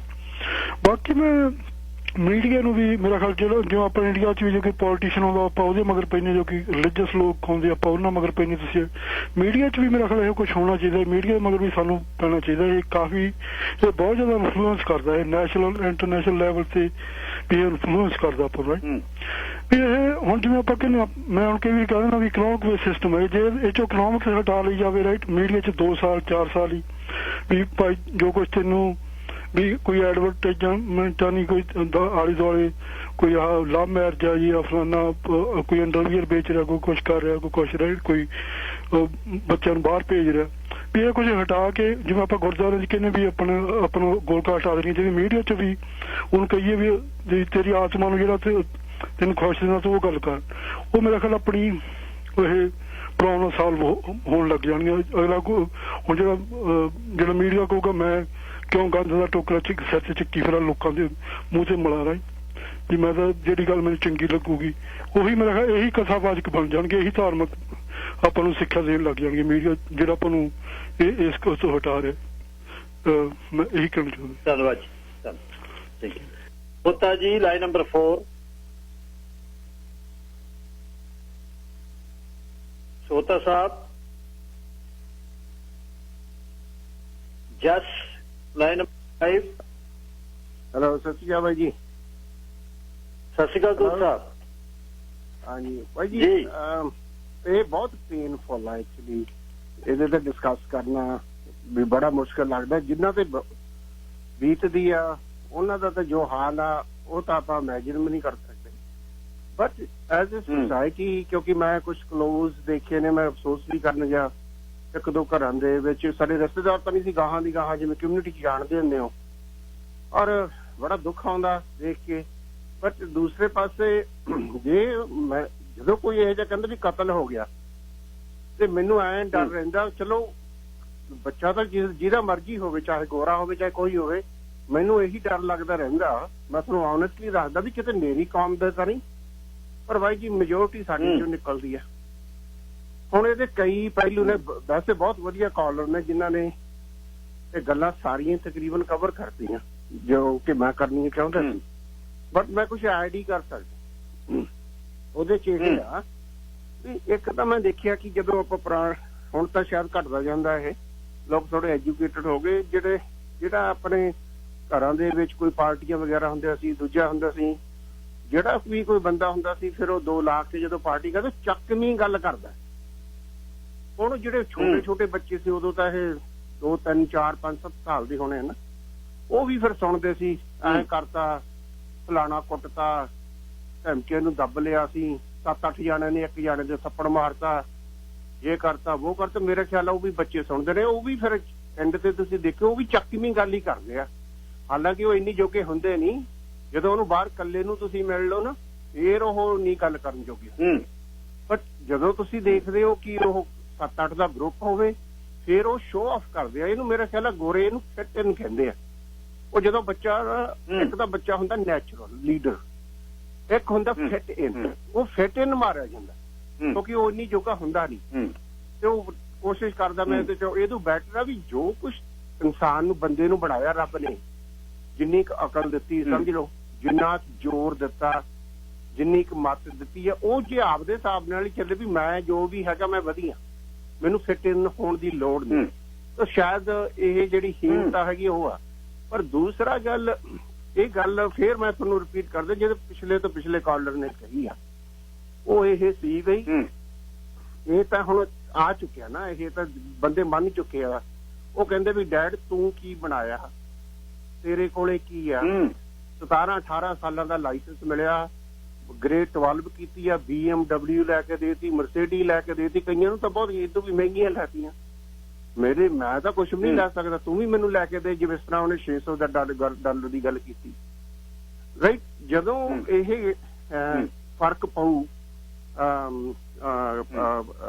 ਅਮੀਰ ਤੇ ਗਰੀਬ ਦਾ, ਇਹ ਬੱਚੇ ਇੱਕ ਦੂਜੇ ਨੂੰ ਦੇਖ ਕੇ, ਹੁਣ ਇੰਡੀਆ ਤਾਂ ਹੈ ਨਹੀਂਗਾ ਜਿੱਥੋਂ ਕਿ ਉਹ ਕਹਿ ਦੇਣ ਵੀ ਭਾਈ ਸਾਡੇ ਕੋਲ ਤਾਂ ਹੈ ਹੀ ਇੰਨਾ, ਸਾਡੇ ਕੋਲ ਤਾਂ ਹੈ ਹੀ 5 ਕਿੱਲੇ, ਉਹਦੇ ਕੋਲ 100 ਕਿੱਲਾ। ਇਹ ਵੀ ਨਹੀਂ, ਉਹ ਕਹਿੰਦੇ ਵੀ ਅਸੀਂ ਕਿਹੜਾ ਘੱਟ। ਰਾਈਟ, ਉਹਨੇ ਕਿਵੇਂ ਬਣਾਈ, ਜਦੋਂ ਦੇਖਦੇ ਆ ਵੀ ਬਣਾਏ ਕਿਵੇਂ ਨੇ, ਤਾਂ ਕਮਿਊਨਿਟੀ 'ਚ ਤਾਂ ਸਭ ਨੂੰ ਪਤਾ ਕਿਵੇਂ ਬਣਾਏ ਆ। ਉਹਨੂੰ ਪਤਾ ਵੀ ਕਿਹਦੇ ਪੈਸੇ ਦੱਬੇ ਹੋਏ ਆ, ਪਹਿਲਾਂ ਰਫਿਊਜੀਆਂ ਦੇ ਦੱਬੇ, ਤੇ ਹੁਣ ਸਟੂਡੈਂਟਾਂ ਦੇ ਦੱਬੇ, ਫਿਰ ਕਿਹਨੇ ਕੀ ਘਪਲੇ ਕੀਤੇ, ਰਾਈਟ, ਕਿਹਦੇ ਕਿੰਨੇ ਟਰੱਕ ਚੱਲੇ ਤੇ ਕੀ ਕੁਛ ਆਇਆ ਵਿੱਚ। ਤਾਂ ਇਹ ਗੱਲ ਆ ਜਿਹੜੀ ਕਿਹੜੇ ਬਿਲਡਰ ਨੇ ਕਿੰਨੇ ਕੁ ਲੋਕਾਂ ਦੇ ਪੈਸੇ ਮਾਰੇ। ਤਾਂ ਇਹ ਜਦੋਂ ਇਸ਼ੂ ਉਹ ਦੇਖਦੇ, ਉਹ ਕਹਿੰਦੇ ਵੀ ਜੇ ਉਹ ਹੇਰਾਫੇਰੀ ਕਰਕੇ ਬਣਾ ਸਕਦੇ ਤੇ ਡੈਡ ਤੂੰ ਵੀ ਬਣਾ ਲੈਂਦਾ ਥੋੜੇ ਬਹੁਤ। ਤਾਂ ਉਹ ਆਪ ਫਿਰ ਇਹ ਕੰਮ 'ਚ ਪੈਂਦੇ, ਜਿਹੜੇ ਕਿ ਉਹਨਾਂ ਦੇ ਪੇਰੈਂਟਸ ਵੀ ਕਈ ਮੰਨ ਚੁੱਕੇ ਆ ਵੀ ਸਾਡੇ ਬੱਚੇ ਨੇ ਐਂ ਕਿਹਾ। ਹੁਣ ਜਿੱਥੋਂ ਤੁਸੀਂ ਗੱਲ ਕਰਦੇ ਹੋ ਕਿ ਜਿਹੜੇ ਵੈਲ ਸੈਟਲ ਦਾ, ਉਹ ਵੀ ਵਿਚਾਰੇ ਉਹਨੇ ਵੀ ਕਰਦੇ ਆ। ਹੁਣ ਮੈਨੂੰ ਨਹੀਂ ਪਤਾ ਕਿ ਉਹ ਘਰੇ ਕਿਵੇਂ ਗੱਲਾਂ ਕਰਦੇ ਹੋਣਗੇ, ਰਾਈਟ, ਵੀ ਕਿਸ ਤਰ੍ਹਾਂ ਬਣਦੇ ਆ, ਕੀ ਆ ਬੱਚਿਆਂ ਨੂੰ। ਤਾਂ ਇਹ ਗੱਲ ਮੈਂ ਤੁਹਾਨੂੰ ਆਪਦੇ ਉੱਤੇ ਵੀ ਦੱਸ ਦੇਣਾ, ਜਦੋਂ ਬੱਚਾ ਮੇਰਾ ਗ੍ਰੈਜੂਏਟ ਹੋਇਆ ਮੈਂ ਉਹਨਾਂ ਨੂੰ ਫੋਨ ਤੱਕ ਨਹੀਂ ਸੀ ਲੈ ਕੇ ਦਿੱਤਾ, ਗ੍ਰੇਡ 12। ਫਿਰ ਉਹ ਗਏ ਯੂਨੀਵਰਸਿਟੀ, ਜਦੋਂ ਯੂਨੀਵਰਸਿਟੀ ਗਏ ਆ ਬਾਈ ਜੀ, ਤੇ ਮੈਂ ਫਿਰ ਲੈ ਕੇ ਦਿੱਤਾ ਉਹਨਾਂ ਨੂੰ। ਉਦੋਂ ਮੈਂ ਪਹਿਲੀ ਵਾਰ ਫੋਨ ਲੈ ਕੇ ਦਿੱਤਾ ਕਿਉਂਕਿ ਉਹ ਵੀ ਉਹਦੇ ਤੇ ਮਿੰਟ ਬਾਅਦ ਵੀ 50 ਮਿੰਟ ਤੋਂ ਵੱਧ ਨਹੀਂ ਸੀ। ਜਾਂਦਿਆਂ ਨੇ ਫੋਨ ਕਰਨਾ, ਆਉਂਦਿਆਂ ਨੇ ਫੋਨ ਕਰਨਾ ਵੀ ਅਸੀਂ ਤੁਰ ਪਏ ਤੇ ਅਸੀਂ ਪਹੁੰਚ ਗਏ। ਤੇ ਫਿਰ ਜਦੋਂ ਗੱਡੀਆਂ ਲੈ ਕੇ ਦੇਣੀਆਂ ਤਾਂ ਮੈਂ ਕਿਹਾ ਕੰਮ ਹੀ ਨਹੀਂ ਕੋਈ ਨਹੀਂ। ਮੈਂ ਕਹਿੰਦੇ ਗੱਡੀ ਕਦੋਂ ਲੈ ਕੇ ਦੇਵੋਗੇ? ਮੈਂ ਕਿਹਾ ਗੱਡੀ ਤੈਨੂੰ ਉਦੋਂ ਲੈ ਕੇ ਦੇਵਾਂਗੇ ਜਦੋਂ ਤੂੰ BSc ਕਰ ਲਈ, ਮੇਜਰ ਜੈਨੇਟਿਕ ਤੇ ਸੈੱਲ ਬਾਇਓਲੋਜੀ ਚ ਮੇਜਰ ਕਰ ਲਈ, ਫਿਰ ਮੈਂ ਗੱਡੀ ਲੈ ਕੇ ਦੇ ਦਿੱਤੀ। ਤੇ ਜਦੋਂ ਫਿਰ ਉਹ ਕਹਿੰਦਾ ਹੋਰ, ਮੈਂ ਕਿਹਾ ਇਹ ਤਾਂ ਕੁਛ ਵੀ ਨਹੀਂ ਹੈਗਾ, ਇਹ ਪੁਰਾਣੇ ਜ਼ਮਾਨੇ 'ਚ ਤਾਂ 12 ਹੁੰਦੀਆਂ, 12 ਦੇ ਬਰਾਬਰ ਆ ਤੇਰੀ BSc ਦਾ। ਤੇ ਕਹਿੰਦਾ ਫਿਰ ਹੋਰ, ਮੈਂ ਕਿਹਾ ਹੋਰ ਤੈਨੂੰ ਪਤਾ ਹੀ ਆ ਮੈਂ ਨਿੱਕੇ ਹੁੰਦੇ ਨੂੰ ਕੀ ਸਿਖਾਉਣਾ ਤੈਨੂੰ ਦੋਨਾਂ ਜਾਣਿਆਂ ਨੂੰ। ਫਿਰ ਭਾਈ ਉਹਨਾਂ ਨੇ ਮੈਡੀਕਲ ਅਟੈਂਡ ਕੀਤਾ ਤੇ ਮਹਾਰਾਜ ਦੀ ਕਿਰਪਾ ਨਾਲ ਡਾਕਟਰ ਬਣ ਗਏ। ਉਦੋਂ ਫਿਰ ਮੈਂ ਉਹਨਾਂ ਨੂੰ ਗੱਡੀ ਲੈ ਕੇ ਦਿੱਤੀ ਤੇ ਸਾਰੇ ਮੈਨੂੰ ਕਹਿੰਦੇ ਆਹ ਗੱਡੀ ਕਿਉਂ ਲੈ ਦਿੱਤੀ, ਹਾਲਾਂਕਿ ਕੋਈ ਮੈਂ ਲੱਖ ਦੀ ਨਹੀਂ ਲੈ ਕੇ ਦਿੱਤੀ, 40-40 ਹਜ਼ਾਰ ਦੀ ਲੈ ਕੇ ਦਿੱਤੀ ਆ ਦੋਨਾਂ ਨੂੰ। ਉਹ ਜਦੋਂ ਮੈਂ ਗੱਡੀਆਂ ਲੈ ਕੇ ਦਿੱਤੀਆਂ ਤੇ ਮੈਂ ਕਿਹਾ ਵੀ ਹੁਣ ਡਿਜ਼ਰਵ ਕਰਦੇ ਆ, ਪਹਿਲਾਂ ਨਹੀਂ ਸੀ ਕਰਦੇ ਕਿਉਂਕਿ ਗ੍ਰੈਜੂਏਟ ਹੋ ਗਏ। ਹੁਣ ਜਦੋਂ ਤੁਸੀਂ ਇਹੋ ਜਿਹੀ ਸਿੱਖਿਆ ਦਿਓਗੇ ਨਾ ਵੀ ਭਾਈ ਤੁਹਾਨੂੰ ਮਿਲਣਾ ਇਨਾਮ ਉਦੋਂ ਆ ਜਦੋਂ ਤੁਸੀਂ ਕੁਝ ਬਣ ਗਏ। ਨਹੀਂ ਸੋ ਇਸ ਲਈ ਜਿਹੜੀਆਂ ਆਹ ਘਰਾਂ ਦੀਆਂ ਪ੍ਰਾਈਸਿਸ ਵੱਧ ਗਈਆਂ, ਇੰਨੇ ਬਿਲਡ ਕਰ ਲਏ, ਜੇ ਕਰ ਲਏ, ਇਹ ਬਹੁਤ ਵੱਡਾ ਪਾਰਟ ਆ ਜਿਹੜਾ ਕਿ ਸਾਡੇ ਬੱਚਿਆਂ ਨੂੰ ਗਲਤ ਪਾਸੇ ਲਿਜਾ ਰਿਹਾ। ਮੈਂ ਤਾਂ ਜਦੋਂ ਬਾਈ ਜੀ ਇੱਥੇ ਹੁਣੇ ਸਾਲ ਦੇ ਸ਼ੁਰੂ ਹੋਇਆ ਸੀ ਨਾ, ਬੱਚਿਆਂ ਦੀ ਡੈਥ ਹੋਈ ਆ, ਤੇ ਮੈਂ ਤੁਸੀਂ ਆਪਾਂ ਗੱਲ ਕੀਤੀ ਸੀ ਤੁਹਾਡੇ ਰੇਡੀਓ ਤੇ, ਮੈਂ ਕਿਹਾ ਵੀ ਇਹ ਤਾਂ ਸ਼ੁਰੂਆਤ ਆ, ਇੰਨੇ ਮਰ ਗਏ ਤੁਸੀਂ ਕਹਿੰਦਾ, ਮੈਂ ਕਿਹਾ ਤਾਂ ਹੋਰ ਹੋਣਾ ਪ੍ਰੋਬਲਮ। ਅਨਫੋਰਚੂਨੇਟਲੀ ਅਸੀਂ ਚਾਹੁੰਦੇ ਨਹੀਂ, ਪਰ ਹੋਰ ਬੱਚੇ ਮਰਨਗੇ, ਕਿਉਂਕਿ ਜਿਵੇਂ ਅਮੀਰੀ ਗਰੀਬੀ ਦਾ ਫਰਕ ਵੱਧਦਾ ਜਾਊਗਾ ਤੇ ਬੱਚੇ ਤੋਂ ਕੰਪੀਟ ਨਹੀਂ ਹੋਣਾ। ਹੁਣ ਤਾਂ ਅੱਜ ਤਾਂ ਉਹਦੀ ਖਬਰ ਵੀ ਆ ਗਈ ਇਹਨਾਂ ਦੀ ਰੋਇਲ ਬੈਂਕ ਦੀ, ਰੋਇਲ ਬੈਂਕ ਵਾਲਿਆਂ ਨੇ ਵੀ ਕਿਹਾ ਤਾਂ ਵੀ ਫਰਕ ਅਮੀਰੀ ਗਰੀਬੀ ਦਾ ਬਹੁਤ ਵੱਧਦਾ ਜਾਂਦਾ। ਇੱਕ ਹੋਰ ਬੈਂਕ ਆ, ਉਹਨਾਂ ਨੇ ਕਹਿਤਾ ਕਿ ਉਹ ਭੁੱਲ ਜਾਣ ਜਿਹੜੇ ਇੱਥੋਂ ਦੇ ਨੌਜਵਾਨ ਆ ਵੀ ਉਹ ਕਦੇ ਮਕਾਨ ਲੈ ਲੈਣਗੇ, ਜਿੱਥੇ ਕਿ ਉਹ ਸੌਖਾ ਹੁੰਦਾ ਸੀ ਜਦੋਂ ਗ੍ਰੈਜੂਏਟ ਹੁੰਦੇ ਸੀਗੇ, 5-4 ਸਾਲ ਕੰਮ ਕਰਕੇ ਲੈ ਲੈਂਦੇ ਸੀ। ਤਾਂ ਜਦੋਂ ਇਹੋ ਜਿਹਾ ਫਰਕ ਪੈਣਾ ਤੇ ਉਦੋਂ ਉਹਨਾਂ ਨੇ ਕਹਿਣਾ ਵੀ ਉਹ ਫਲਾਣਾ ਪੜ੍ਹਿਆ ਲਿਖਿਆ ਤਾਂ ਉਹ ਕਿਹੜਾ ਮਕਾਨ ਲੈ ਸਕਦਾ, ਰਾਈਟ। ਹੁਣ ਉਹ ਇੱਥੇ ਗਈ ਨੇ ਗੱਲ ਕੀਤੀ ਵੀ 70-80 ਹਜ਼ਾਰ ਡਾਲਰ ਬਣਾਉਂਦੇ ਆ, ਬਹੁਤ ਸਾਰੇ ਯੰਗ ਮੁੰਡੇ ਮਕਾਨ ਲੈ ਰਹੇ ਆ। ਭਾਈ ਜੀ ਜਿਹੜੇ ਰੇਡੀਓ ਤੇ ਗੱਲ ਟਾਕ ਸ਼ੋ ਹਾਊਸ ਦਾ ਯਾਰ ਕੌਣ ਲੈ ਰਿਹਾ, ਮੈਂ ਤਾਂ ਦੱਸਦਾ, ਮੇਰਾ ਫਰੈਂਡ ਆ, ਕੁੱਟਲਮ ਰਹਿੰਦੇ ਆ, 2 ਬੱਚੇ ਆ ਉਹਨਾਂ ਦੇ, ਦੋਨੋਂ ਵਕੀਲ ਆ, ਘਰ ਵਾਲੀਆਂ ਵੀ ਮੇਰਾ ਖਿਆਲ ਲੱਖ ਡਾਲਰ ਲੈਂਦੀਆਂ, 2-2 ਲੱਖ ਹੋਰ ਲੈ ਲੈਂਦੇ ਆ। ਮੈਂ ਪੁੱਛਿਆ ਵੀ ਕੀ ਆ, ਕਹਿੰਦਾ ਅੱਡ ਹੋ ਗਏ, ਵਿਆਹ ਹੋ ਗਏ ਸੀਗੇ। ਮੈਂ ਕਿਹਾ ਵੀ ਫਿਰ ਘਰ ਲੈ ਲੈ, ਕਹਿੰਦਾ ਨਾ, ਕਹਿੰਦਾ ਦੋਨੋਂ ਰੈਂਟ ਤੇ ਰਹਿੰਦੇ ਆ, ਕਹਿੰਦੇ ਡੈਡ ਤੂੰ ਲੈ ਦੇਗਾ ਤਾਂ ਲੈ ਦੇਗਾ, ਡਾਊਨ ਦੇ ਕੇ ਪੇਮੈਂਟ ਅਸੀਂ ਦੇਈ ਚੱਲਾਂਗੇ ਸਾਰੀ ਉਮਰ। ਤਾਂ ਜਦੋਂ ਇਹ ਬੱਚਿਆਂ ਦਾ ਹੌਸਲਾ ਹਾਰ ਜਾਂਦਾ ਵੀ ਅਸੀਂ ਤਾਂ ਪੜ੍ਹ ਲਿਖ ਕੇ ਵੀ ਜਾਂ ਤਾਂ ਫਿਰ ਮੂਵ ਹੁੰਦੇ ਨੇ ਸਾਊਥ ਹਾਲ ਨੂੰ ਤੇ ਕਿਤੇ ਹੋਰ ਜਾਣਗੇ, ਉਹ ਬ੍ਰੇਨ ਡਰੇਨ ਆ, ਕਿਉਂਕਿ ਟੈਸਟ ਦੇ ਕੇ ਤਾਂ ਅਸੀਂ ਪੜ੍ਹਾਏ ਆ, ਰਾਈਟ। ਤੇ ਜਾਂ ਫਿਰ ਉਹ ਜਿਹੜੇ ਪੜ੍ਹਨਗੇ ਨਹੀਂ ਤਾਂ ਗਲਤ ਪਾਸੇ ਜਾਣਗੇ। ਸੋ ਇਸ ਲਈ ਇਹ ਗਵਰਨਮੈਂਟ ਨੂੰ ਸਾਨੂੰ ਕਹਿਣਾ ਚਾਹੀਦਾ, ਮਾਂ-ਬਾਪ ਨੂੰ ਵੀ ਘੱਟ ਦੋਸ਼ ਦਿਓ, ਪਰ ਗਵਰਨਮੈਂਟ ਨੂੰ ਜ਼ਰੂਰ ਦਿਓ, ਕਿਉਂਕਿ ਤੁਸੀਂ ਇਹ ਤਾਂ ਕੋਈ ਨਾ ਕੋਈ ਕਰੋ। ਹਾਂਜੀ ਜ਼ਰੂਰ ਕਰੋ। Thank you sahib. Mahinder Singh line number 3। ਹਾਂਜੀ, ਵਾਹਿਗੁਰੂ ਜੀ ਕਾ ਖਾਲਸਾ, ਵਾਹਿਗੁਰੂ ਜੀ ਕੀ ਫਤਿਹ। ਵਾਹਿਗੁਰੂ ਜੀ ਕਾ ਖਾਲਸਾ, ਵਾਹਿਗੁਰੂ ਜੀ ਫਤਿਹ ਜੀ। ਹਾਂਜੀ ਗਿੱਲ ਸਾਹਿਬ, ਬਹੁਤ ਇੱਕ ਇਹੋ ਜਿਹਾ ਮਸਲਾ ਤੁਸੀਂ ਛੋਇਆ ਜਿਹਦਾ ਹੱਲ ਹੋਣਾ ਬਹੁਤ ਜ਼ਰੂਰੀ ਹੈ, ਪਰ ਇਹਦਾ ਹੱਲ ਐਡਾ ਸੌਖਾ ਨਹੀਂ, ਕਿਉਂਕਿ ਇਹਦੇ ਵਾਸਤੇ ਨੀਅਤ ਤੇ ਨੀਤੀ ਦੋਨੋਂ ਚਾਹੀਦੀਆਂ, ਤੇ ਜਿਹੜੀਆਂ ਅੱਜ ਦੋਨੋਂ ਹੀ ਖਤਮ ਹੋ ਗਈਆਂ, ਖਤਮ ਕੀਤੀਆਂ ਪੋਲੀਟੀਸ਼ੀਅਨਸ ਨੇ। ਦੇਖੋ ਮੈਂ ਥੋੜਾ ਜਿਹਾ ਸਾਡੇ ਪਿਛੋਕੜ ਵੱਲ ਜਾਣਾ ਚਾਹੁੰਦਾ। ਅਸੀਂ ਕਿੱਸਾ ਕਾਵ ਵਿੱਚ ਪੜ੍ਹਿਆ 55-56 ਤੱਕ ਸਾਡੇ ਡਾਕੂ ਤੇ ਡਾਕੂਆਂ ਦੇ ਗਰੋਹ ਰਹੇ। ਉਸ ਤੋਂ ਬਾਅਦ ਵੈਲੀਆਂ ਦੇ ਗਰੁੱਪ ਸਾਡੇ ਪੰਜਾਬ 'ਚ ਆਮ ਸੀ। ਥੋੜੀ ਜਿਹੀ ਦੇਰ ਉਹ ਥੱਲੇ ਬੈਠੇ ਤੇ ਹੁਣ ਉਹ ਫੇਰ ਜਿਹੜਾ ਗੈਂਗ ਦੇ ਨਾਂ ਤੇ, ਗੈਂਗਸਟਰ ਦੇ ਨਾਂ ਤੇ ਉਹ ਫੇਰ ਆ ਗਿਆ। ਉਹੀ ਗੱਲ ਇੱਥੇ ਆ ਗਈ। ਹੁਣ ਇਹਦੇ ਵਿੱਚ ਬਹੁਤ ਸੋਹਣੀਆਂ ਗੱਲਾਂ ਸਾਰੇ ਕਾਲਰਸ ਨੇ ਕੀਤੀਆਂ, ਬਹੁਤ ਵਧੀਆ ਨੁਕਤੇ ਉਠਾਏ ਆ। ਇਹਦੇ ਸਾਨੂੰ ਹੋਰ ਪਿਛੋਕੜ ਵਿੱਚ ਜਾਣ ਦੀ ਲੋੜ ਹੈ। ਦੇਖੋ ਆਪਾਂ ਜਿਹੜੇ ਮੇਰੇ ਵਰਗੇ ਐਜੂਕੇਸ਼ਨ ਵਾਲੇ ਬੰਦੇ ਆ, ਜਿਨ੍ਹਾਂ ਨੇ ਦਾ ਵਾਹ ਹੀ ਐਜੂਕੇਸ਼ਨ ਨਾਲ ਰਿਹਾ, ਮੈਂ ਸਾਰੇ ਦਾ ਸਾਰਾ ਐਜੂਕੇਸ਼ਨ ਸਿਸਟਮ ਜਿਹੜਾ ਸਾਡਾ ਪੁਰਾਣਾ ਆਸ਼ਰਮ ਪ੍ਰਬੰਧ ਸੀ, ਮੋਹਨਜੋਦਾੜੋ ਹੜੱਪਾ ਤੋਂ ਲੈ ਕੇ, ਉਹ ਪੜ੍ਹਦਿਆਂ ਵਿੱਚੋਂ ਉਹ ਗੱਲਾਂ ਯਾਦ ਆਉਂਦੀਆਂ ਵੀ ਉਹ ਪ੍ਰਬੰਧ ਸਾਡਾ ਕੀ ਸੀ। ਮਨੁੱਖੀ ਕਦਰਾਂ ਕੀਮਤਾਂ, ਰਾਜੇ ਮਹਾਰਾਜੇ ਜੋ ਵੀ ਕੋਈ ਉੱਥੇ ਆਸ਼ਰਮ ਜਾਂਦਾ ਸੀ, ਮਨੁੱਖੀ ਕਦਰਾਂ ਕੀਮਤਾਂ ਤੇ ਸਹੀ ਅਸਲ ਗਿਆਨ ਦਿੱਤਾ ਜਾਂਦਾ ਸੀ। ਉਸ ਤੋਂ ਅੱਗੇ ਤੁਸੀਂ ਆ ਜਾਓ, ਜੇ ਤੁਸੀਂ ਮੌਰੀਆ ਵੰਸ਼ ਤੇ ਦੂਜਾ, ਉਹਨਾਂ ਦੇ ਸਾਰੇ ਐਜੂਕੇਸ਼ਨ ਸਿਸਟਮ ਤੋਂ ਲੰਘਦੇ ਅਸੀਂ ਮੁਗਲਾਂ ਚ ਆ ਗਏ। ਮਹਾਰਾਜਾ ਰਣਜੀਤ ਸਿੰਘ ਦੇ ਸਮੇਂ ਤੋਂ ਜਿਹੜੀਆਂ ਚੀਜ਼ਾਂ, ਉਹਨਾਂ ਦਾ ਐਜੂਕੇਸ਼ਨ ਸਿਸਟਮ ਆਪ ਉਹ ਅਨਪੜ੍ਹ ਸੀ, ਪਰ ਉਹਦਾ ਹਰ ਬੰਦਾ ਖੇਤਾਂ ਦੀ ਮਿਣਤੀ ਗਿਣਤੀ, ਨਿੱਕਾ ਮੋਟਾ ਹਿਸਾਬ ਕਿਤਾਬ, 90% ਲੋਕ ਉਹ ਪੜ੍ਹੇ ਲਿਖੇ ਸੀ। ਉੱਥੇ ਵੀ ਜਿਹੜਾ ਸਕੂਲਿੰਗ ਸਿਸਟਮ ਸੀ, ਮੈਂ ਬਹੁਤ ਦੇਰ ਤੱਕ ਵੇਖਿਆ ਸਾਰਿਆਂ ਸਕੂਲਾਂ ਵਿੱਚ ਧਾਰਮਿਕ ਵਿੱਦਿਆ ਦਿੱਤੀ ਜਾਂਦੀ ਸੀ। ਉਸ ਧਾਰਮਿਕ ਵਿੱਦਿਆ ਦਾ, ਭਾਵੇਂ ਕੋਈ ਵੀ ਧਰਮ ਹੈ, ਦੁਨੀਆ ਦੇ ਸਾਰੇ ਧਰਮ ਕੰਪੈਰੀਟਿਵ ਸਟੱਡੀ ਕਰ ਲਓ, ਕੋਈ ਵੀ ਧਰਮ ਹੈ ਜਿਹੜਾ ਬੰਦੇ ਨੂੰ ਬੰਦੇ ਨਾਲ ਲੜਾਉਂਦਾ ਨਹੀਂ।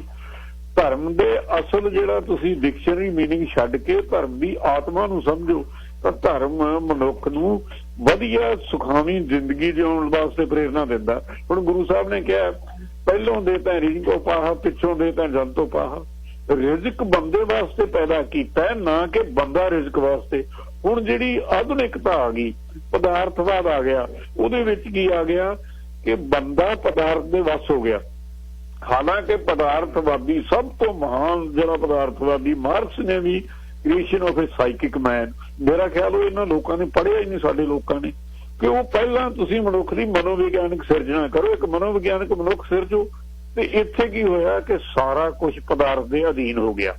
ਤਾਂ ਉਹਦੇ ਵਿੱਚ ਕੀ ਹੋਇਆ, ਜਿਹੜੀ ਖਾ ਲਓ, ਸਿਰਫ ਖਾਣ ਤੱਕ ਗੱਲ ਆ ਗਈ, ਖਾ ਲਓ, ਐਸ਼ ਉਡਾ ਲਓ, ਆਹੀ ਹੈ ਜ਼ਿੰਦਗੀ। ਆਪਾਂ ਬੋਲੀਆਂ 'ਚ ਵੀ ਸੁਣਿਆ, ਹੋਰ ਬਹੁਤ ਕੁਝ ਸੁਣਿਆ। ਤੇ ਉਹਦਾ ਜੀ ਅੱਗੇ ਨਾ ਉਹਨੂੰ ਡਿਸਪਲੇ ਕਿਵੇਂ ਕੀਤਾ ਗਿਆ ਸਾਡੇ ਨਾਵਲਾਂ ਵਿੱਚ, ਬਹੁਤ ਸਾਰਿਆਂ ਦੇ ਵਿੱਚ, ਫਿਲਮਾਂ 'ਚ, ਨਾਟਕਾਂ 'ਚ, ਗਾਣਿਆਂ 'ਚ। ਉਹ ਜਿਹੜੀ ਭੋਗ ਵਿਲਾਸੀ ਜ਼ਿੰਦਗੀ ਹੈ ਉਹਨੂੰ ਬਿਲਕੁਲ ਸਿਰੇ ਤੇ ਚੜਾਤਾ, ਉਹਨਾਂ ਨੂੰ ਹੀਰੋ ਬਣਾਤਾ। ਦੂਜੇ ਪਾਸੇ ਕੀ ਹੈ, ਜਿਹੜਾ ਸਾਡਾ ਐਜੂਕੇਸ਼ਨ ਸਿਸਟਮ ਸੀ, ਜਿਹੜੀ ਮੁੱਖ ਗੱਲ ਮੈਂ ਕਹਿਣੀ ਚਾਹੁੰਦਾ, ਉਹ ਐਜੂਕੇਸ਼ਨ ਸਿਸਟਮ ਸਾਡਾ ਕੰਪਲੀਟਲੀ ਡਿਟੈਰੀਓਰੇਟ ਹੋ ਗਿਆ। ਉਹਦੇ ਵਿੱਚ ਕਾਫੀ ਦੇਰ ਪਹਿਲਾਂ ਮੇਰਾ ਖਿਆਲ ਹੈ ਵੀ ਇਹ ਗੱਲ ਉਸ ਵੇਲੇ ਦੀ ਹੈ, ਮੈਂ ਹਾਲੇ ਉਦੋਂ ਸ਼ਾਇਦ ਮੈਂ ਗਵਰਨਮੈਂਟ ਕਾਲਜ ਪੱਟੀ ਸੀ ਜਾਂ ਫਿਜ਼ੀਕਲ ਕਾਲਜ ਪਟਿਆਲਾ, ਜਦੋਂ ਆਪਣੇ ਸੁਖਜਿੰਦਰ ਸਿੰਘ ਐਜੂਕੇਸ਼ਨ ਮਿਨਿਸਟਰ ਹੁੰਦੇ ਸੀ, ਉਦੋਂ ਇੱਕ ਯੂਨੀਵਰਸਿਟੀ ਵਿੱਚ ਗੱਲ ਚੱਲੀ ਤੇ ਬੜੀ ਐਜੂਕੇਸ਼ਨ ਤੇ ਗੱਲ ਆਈ ਵੀ ਰਿਲੀਜਨ ਦੀਆਂ ਜਿਹੜੀਆਂ ਕਲਾਸਿਸ ਹੈ ਧਾਰਮਿਕ ਦੀਆਂ, ਉਹ ਖਤਮ ਹੁੰਦੀਆਂ ਜਾ ਰਹੀਆਂ, ਤੇ ਇਹ ਤਾਂ ਸਾਡੀ ਗਿਆਨ ਦਾ ਅਸਲ ਸੋਮਾ ਹੀ ਰਿਲੀਜਨ ਹੈ ਸਾਡਾ, ਤੇ ਇਹਨੂੰ ਕਿਉਂ ਕੱਢਿਆ ਜਾ ਰਿਹਾ। ਤਾਂ ਉਹਨਾਂ ਨੇ ਜਿਹੜੇ ਰਿਲੀਜਨ ਡਿਪਾਰਟਮੈਂਟ ਵਾਲੇ ਤੇ ਫਿਲਾਸਫੀ, ਉਹ ਕਹਿੰਦੇ ਵੀ ਆਹ ਦੋ ਚੀਜ਼ਾਂ, ਜਿਹੜੀ ਫਿਲਾਸਫੀ 6ਵੀਂ ਜਮਾਤ ਤੋਂ ਕਿਸੇ ਨਾ ਕਿਸੇ ਰੂਪ ਵਿੱਚ ਸ਼ੁਰੂ ਕੀਤੀ ਜਾਵੇ, ਬੀਐਡ ਟੀਚਰ ਤਿਆਰ ਕੀਤੇ ਜਾਣ ਰਿਲੀਜਨ ਤੇ ਫਿਲਾਸਫੀ ਦੇ, ਤਾਂ ਉਹਦੇ ਨਾਲ ਜਿਹੜਾ ਸਾਡੀ ਆਉਣ ਵਾਲੀਆਂ ਪੀੜ੍ਹੀਆਂ ਉਹ ਸੁਧਰ ਜਾਣਗੀਆਂ। ਤੇ ਹੈਰਾਨੀ ਦੀ ਗੱਲ ਹੋਈ, ਮੈਨੂੰ ਹਾਲੇ ਵੀ ਉਹ ਸ਼ਬਦ ਯਾਦ ਹੈ, ਹਾਲੇ ਉਹ ਆਪਣੇ ਪ੍ਰੋਫੈਸਰ ਦਰਸ਼ਨ ਸਿੰਘ ਹੋਣੀ ਪੰਜਾਬੀ ਯੂਨੀਵਰਸਿਟੀ ਬੈਠੇ ਹੈ, ਇੱਕ ਦੋ ਬੰਦੇ ਹੋਰ ਸੀ, ਜਦੋਂ ਸੁਖਜਿੰਦਰ ਸਿੰਘ ਨੂੰ ਕੋਲੇ ਇੱਕ ਲੈ ਕੇ ਗਏ ਡੈਪੂਟੇਸ਼ਨ ਵੀ ਤੁਸੀਂ ਬੀਐਡ ਵਿੱਚ ਇਹ ਸੀਟਾਂ ਫਿਲਾਸਫੀ ਤੇ ਰਿਲੀਜਨ ਦੀਆਂ ਇਹ ਰੱਖ ਲਓ, ਤੇ ਸਕੂਲਾਂ ਦੇ ਵਿੱਚ ਰਿਲੀਜਨ ਤੇ ਫਿਲਾਸਫੀ ਜ਼ਰੂਰ ਪੜ੍ਹਾਈ ਜਾਵੇ ਆਉਣ ਵਾਲੀ ਜਨਰੇਸ਼ਨ ਨੂੰ ਸੁਧਾਰਨ ਵਾਸਤੇ। ਨਹੀਂ ਤਾਂ ਜਿਹੜਾ ਕੰਜ਼ਿਊਮਰਿਜ਼ਮ ਹੈ, ਜਿਹੜੀ ਆਧੁਨਿਕਤਾ ਹੈ, ਤੇ ਉਹਦੇ ਤੇ ਪਦਾਰਥ ਹੀ ਪਦਾਰਥ ਹੋਊਗਾ, ਮਨੁੱਖ ਪਦਾਰਥ ਦੇ ਵਸ ਹੁੰਦਾ ਜਾ ਰਿਹਾ, ਤੇ ਇਹ ਸਾਨੂੰ ਬਹੁਤ ਦੂਰ ਤੱਕ ਖਿੱਚ ਕੇ ਲੈ ਜਾਊ, ਬਰਬਾਦੀ ਵੱਲ ਜਾਊ। ਉਹਨੇ ਗੱਲ ਬੜੇ ਧਿਆਨ ਨਾਲ ਸੁਣੀ, ਮੈਨੂੰ ਉਹ ਸਾਰੀ ਗੱਲ ਦਰਸ਼ਨ ਸਿੰਘ ਉਹਨਾਂ ਨੇ ਆਪ ਦੱਸੀ, ਮੈਂ ਤਾਂ ਨਹੀਂ ਸੀ ਉੱਥੇ ਗਿਆ। ਉਹ ਕਹਿੰਦੇ ਵੀ ਸੁਣ ਕੇ ਸਾਰਾ ਕੁਝ ਚਾਹ ਪੀਣ ਲੱਗ ਗਏ, ਤੇ ਵੇਖ ਥੋੜੀ ਦੇਰ ਸੋਚਣ ਤੋਂ ਬਾਅਦ ਕਹਿੰਦਾ ਗੱਲ ਤੁਹਾਡੀ ਬਿਲਕੁਲ ਠੀਕ ਹੈ, 100% ਠੀਕ ਹੈ, ਵੀ ਇਹਦੇ ਨਾਲ ਸਮਾਜ ਦਾ ਸੁਧਾਰ ਹੋ ਜੂ, ਸਾਡੀ ਜਨਰੇਸ਼ਨ ਸੁਧਰ ਜੂ। ਪਰ ਕਹਿੰਦਾ ਤੁਹਾਡੇ ਆ 100-200 ਸਟੂਡੈਂਟਸ ਤਾਂ ਨੌਕਰੀਆਂ ਲੈ ਜਾਣਗੇ ਤੇ ਮੇਰੀ ਕਹਿੰਦਾ ਛੁੱਟੀ ਕਰਾ ਦਿਓਗੇ, ਪੋਲਿਟਿਕਸ ਵਿੱਚ ਇਹ ਗੱਲ ਫਿੱਟ ਨਹੀਂ। ਹੁਣ ਤੁਸੀਂ ਦੱਸੋ ਵੀ ਉਹ ਬੰਦਾ ਸੱਚੀ ਗੱਲ ਕਰ ਗਿਆ। ਅੱਜ ਵੀ ਉਹ ਗੱਲ ਮੈਨੂੰ ਯਾਦ ਆਉਂਦੀ ਹੈ। ਹੁਣ ਇਹ ਜਿਹੜਾ ਸਾਰਾ ਕੁਝ ਹੋ ਰਿਹਾ, ਜਦੋਂ ਤੱਕ ਅਸੀਂ ਸਾਡਾ ਐਜੂਕੇਸ਼ਨ ਸਿਸਟਮ ਨਹੀਂ ਸੁਧਾਰਦੇ, ਐਜੂਕੇਸ਼ਨ ਵਿੱਚ ਰੀਅਲ ਜਿਹੜਾ ਅਸਲ ਗਿਆਨ ਹੈ, ਉਹ ਜੀਵਨ ਜਾਚ, ਅਖਲਾਕੀ ਕਦਰਾਂ ਕੀਮਤਾਂ, ਮਨੁੱਖੀ ਕਦਰਾਂ ਕੀਮਤਾਂ ਨਹੀਂ ਆਉਂਦੀਆਂ, ਉਦੋਂ ਤੱਕ ਇਹਨਾਂ ਬੱਚਿਆਂ ਨੂੰ ਸੁਧਾਰਨਾ ਔਖਾ ਹੈ। ਜਿਹੜੇ ਡਾਕੂ ਦਾ ਖਤਮ ਹੋ ਗਏ, ਇਹ ਜਿਹੜਾ ਇੱਕ ਨਵੀਂ ਕਿਸਮ ਦਾ ਉਹਨਾਂ ਦੀ ਇੱਕ ਕੈਟਾਗਰੀ ਪੈਦਾ ਹੋ ਗਈ। ਉਹਦੇ ਵਾਸਤੇ ਸਾਨੂੰ ਨੀਅਤ ਤੇ ਨੀਤੀ ਦੋਨੋਂ ਚਾਹੀਦੀਆਂ, ਤੇ ਉਹਦੇ ਵਾਸਤੇ ਕੌਣ ਅੱਗੇ ਆਊਗਾ ਅੱਜ ਹਾਲੇ ਤੱਕ ਤਾਂ ਕੋਈ ਦਿਸ ਨਹੀਂ ਰਿਹਾ, ਕਿਉਂਕਿ ਪੋਲੀਟੀਸ਼ੀਅਨ ਤਾਂ ਚਾਹੁੰਦੇ ਹੀ ਨਹੀਂ ਵੀ ਇੰਨੇ ਲੋਕ ਸਿਆਣੇ ਹੋ ਜਾਣ ਤੇ ਇਹਨਾਂ ਦਾ ਸਿਆਸਤਦਾਨਾਂ ਦਾ ਤੋਰੀ ਫੁਲਕਾ ਬੰਦ ਹੋ ਜੇ। ਸੋ ਇਹਦੇ ਤੇ ਬਹੁਤ ਗੰਭੀਰਤਾ ਨਾਲ ਵਿਚਾਰ ਕਰਨ ਦੀ ਲੋੜ ਹੈ। ਤੁਸੀਂ ਇਹ ਮਸਲਾ ਛੇੜਿਆ, ਇਹਨੂੰ ਬਹੁਤ ਅੱਗੇ ਲਿਜਾਣ ਦੀ ਲੋੜ ਹੈ। ਧੰਨਵਾਦ। ਵਾਹਿਗੁਰੂ ਜੀ ਕਾ ਖਾਲਸਾ, ਵਾਹਿਗੁਰੂ ਜੀ ਕੀ ਫਤਿਹ। ਖਾਲਸਾ।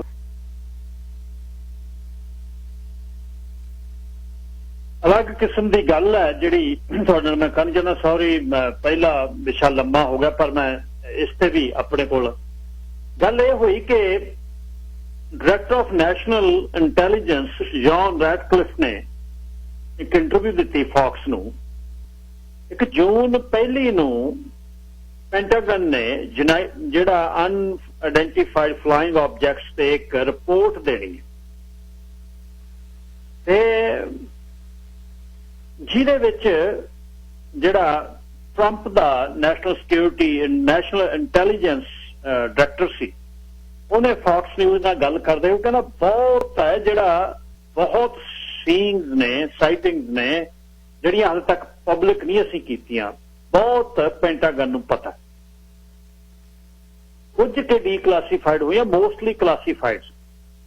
ਉਹ ਕਹਿੰਦਾ ਵੀ ਇਹ ਜਿਹੜੀਆਂ ਉਡਨ ਤਸ਼ਤਰੀਆਂ ਦਿਖਦੀਆਂ ਨੇ दिखियां लेटली नेवी एयरफोर्स के पायलट्स ने सैटेलाइट्स ने चैक कीतियां ते बहुत एक्शन ने जिहड़े बहुत डिफिकल्ट ने बहुत औखे ने दस्सण लई ते कुछ अजिहा भी है जिन्हां दे साडे कोल हाले तकनीक है नहीं इन्हां नूं देखण लई ते इन्नी तेज ये स्पीड नाल जांदियां कि साउंड बैरियर तो भी तेज ने ते ये साडे वस दी गल नहीं है। हुण ये अनआइडेंटिफाइड एरियल फिनोमिना जिहड़ा इहदी गल चल रही है कि साइटिंग वेखण दी गल चलदी है उड़न तश्तरियां नूं ते ये पायलट या सैटेलाइट्स उस तो बाद कुछ इंटैलीजेंस कलैक्शंस है कुछ लोग वेखदे आ दसदे आ ਇਹਦੇ ਤੇ ਹੀ अगली गल जिहड़ी सैनेटर मार्क रूबियो ने की मार्क रूबियो ने भी की वो भी तो साडियां मिलिटरी इंस्टॉलेशन के आले दुआले ये चीज़ां बहुत वेखियां जा रही हैं।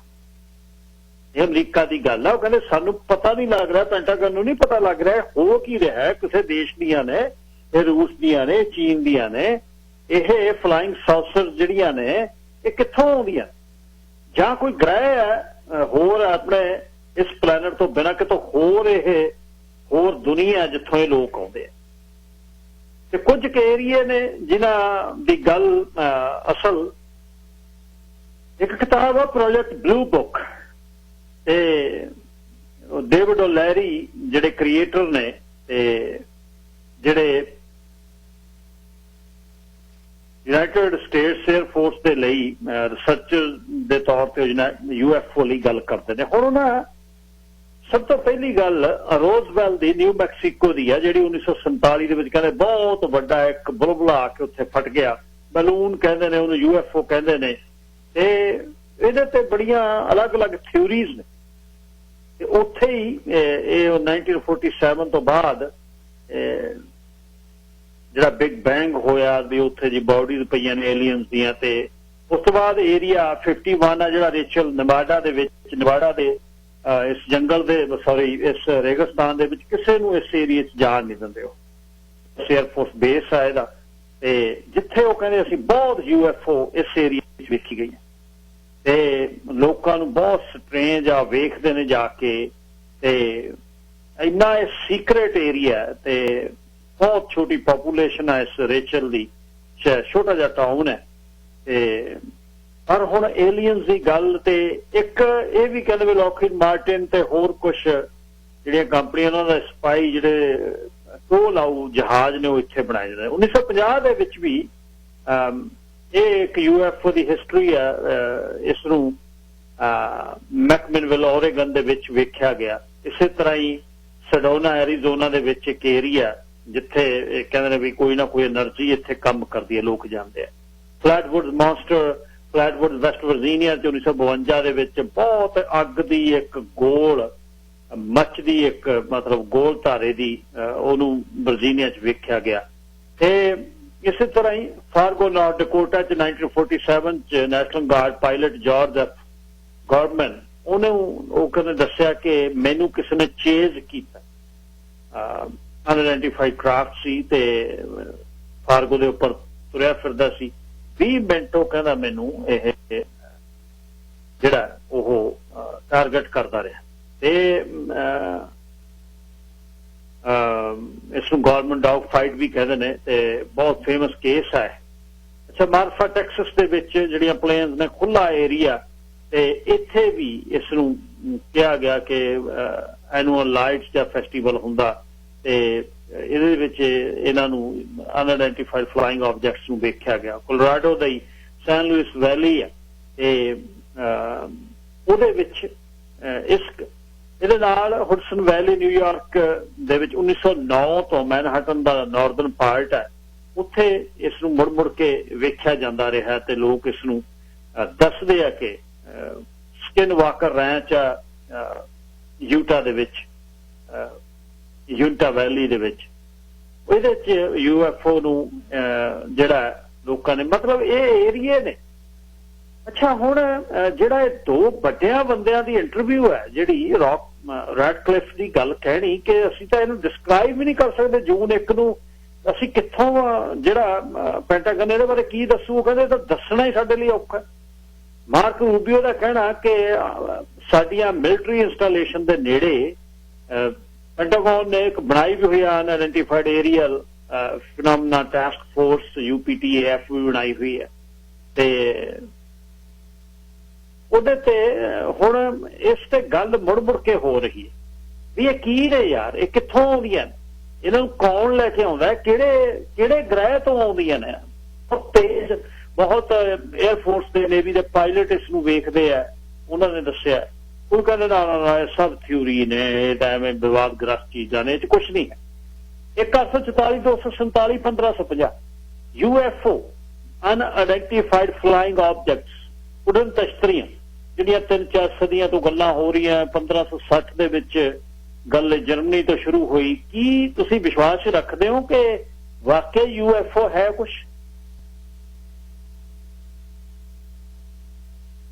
ਇਹ ਇੱਕ ਅਜਿਹਾ ਵਿਸ਼ਾ, ਉਸ ਤਰ੍ਹਾਂ ਦੇ ਵਿਸ਼ਾ ਜੇ ਆਪਾਂ ਖਗੋਲ ਨੂੰ ਵੇਖਦੇ ਹੋਏ, ਉੱਪਰ ਆਕਾਸ਼ ਗੰਗਾ ਵੱਲ ਵੇਖਦੇ ਹੋਏ ਗੱਲਾਂ ਕਰਦੇ ਆ ਵੀ ਯਾਰ ਅਸੀਂ ਕਿੱਥੇ ਸਥਿਰਤਾ। ਜੇ ਆਪਾਂ ਹੁਣ ਲੋਕਾਂ ਨੇ ਜਾਣਾ ਉੱਪਰ ਪੁਲਾੜ ਦੇ ਵਿੱਚ ਜਾ ਕੇ ਧਰਤੀ ਨੂੰ ਵੇਖਿਆ ਕਰਨਗੇ, ਸਾਰਾ ਹੀ ਉੱਡਿਆ ਫਿਰਦਾ। ਫਿਰ ਆ ਕੇ ਉਹ ਵੇਖਣਗੇ, ਆ ਕੇ ਕਹਿਣਗੇ, ਜਿਵੇਂ ਇੰਟਰਨੈਸ਼ਨਲ ਸਪੇਸ ਸਟੇਸ਼ਨ ਤੋਂ ਜਾਂ ਹੋਰ ਪੁਲਾੜ ਦੇ ਵਿੱਚ ਵਿਗਿਆਨੀ ਆ ਕੇ ਕਹਿੰਦੇ, ਉਹ ਕਹਿੰਦੇ ਯਾਰ ਇਹ ਕੀ ਹੈ, ਇਹ ਅਸੀਂ ਕਿਹੜੀ ਧਰਤ ਦੀਆਂ ਮਿੱਤਰਾਂ ਗੱਲਾਂ ਕਰਦੇ ਆ, ਇਹ ਤਾਂ ਸਭ ਕੁਝ ਹਵਾ 'ਚ ਤੁਰਿਆ ਫਿਰਦਾ। ਉੱਪਰ ਅਸੀਂ ਸਥਿਰਾਂ ਤੇ ਸਭ ਕੁਝ ਘੁੰਮੀ ਜਾਂਦਾ ਹੈ, ਸੂਰਜ ਦੇ ਦੁਆਲੇ ਘੁੰਮੀ ਜਾਂਦਾ, ਧੁਰੇ ਦੇ ਦੁਆਲੇ ਘੁੰਮੀ ਜਾਂਦਾ, ਸਾਰਾ ਸੌਰ ਮੰਡਲ ਆਪਣੇ ਆਕਾਸ਼ ਗੰਗਾ ਦੇ ਵਿੱਚ ਘੁੰਮੀ ਜਾਂਦਾ। ਆਕਾਸ਼ ਗੰਗਾ ਮੁੜ ਕੇ ਬਲੈਕ ਹੋਲ ਦੇ ਵਿੱਚ ਖਤਮ ਹੋਈ ਜਾਂਦੀ ਹੈ, ਤੇ ਇਹ ਬਹੁਤ ਕੁਝ ਚੱਲਿਆ। Manveer Singh, line number 1। ਸਤਿ ਸ਼੍ਰੀ ਅਕਾਲ ਭਾਜੀ। ਸਤਿ ਸ਼੍ਰੀ ਅਕਾਲ ਮਨਵੀਰ। ਹੈਲੋ, ਹਾਂਜੀ।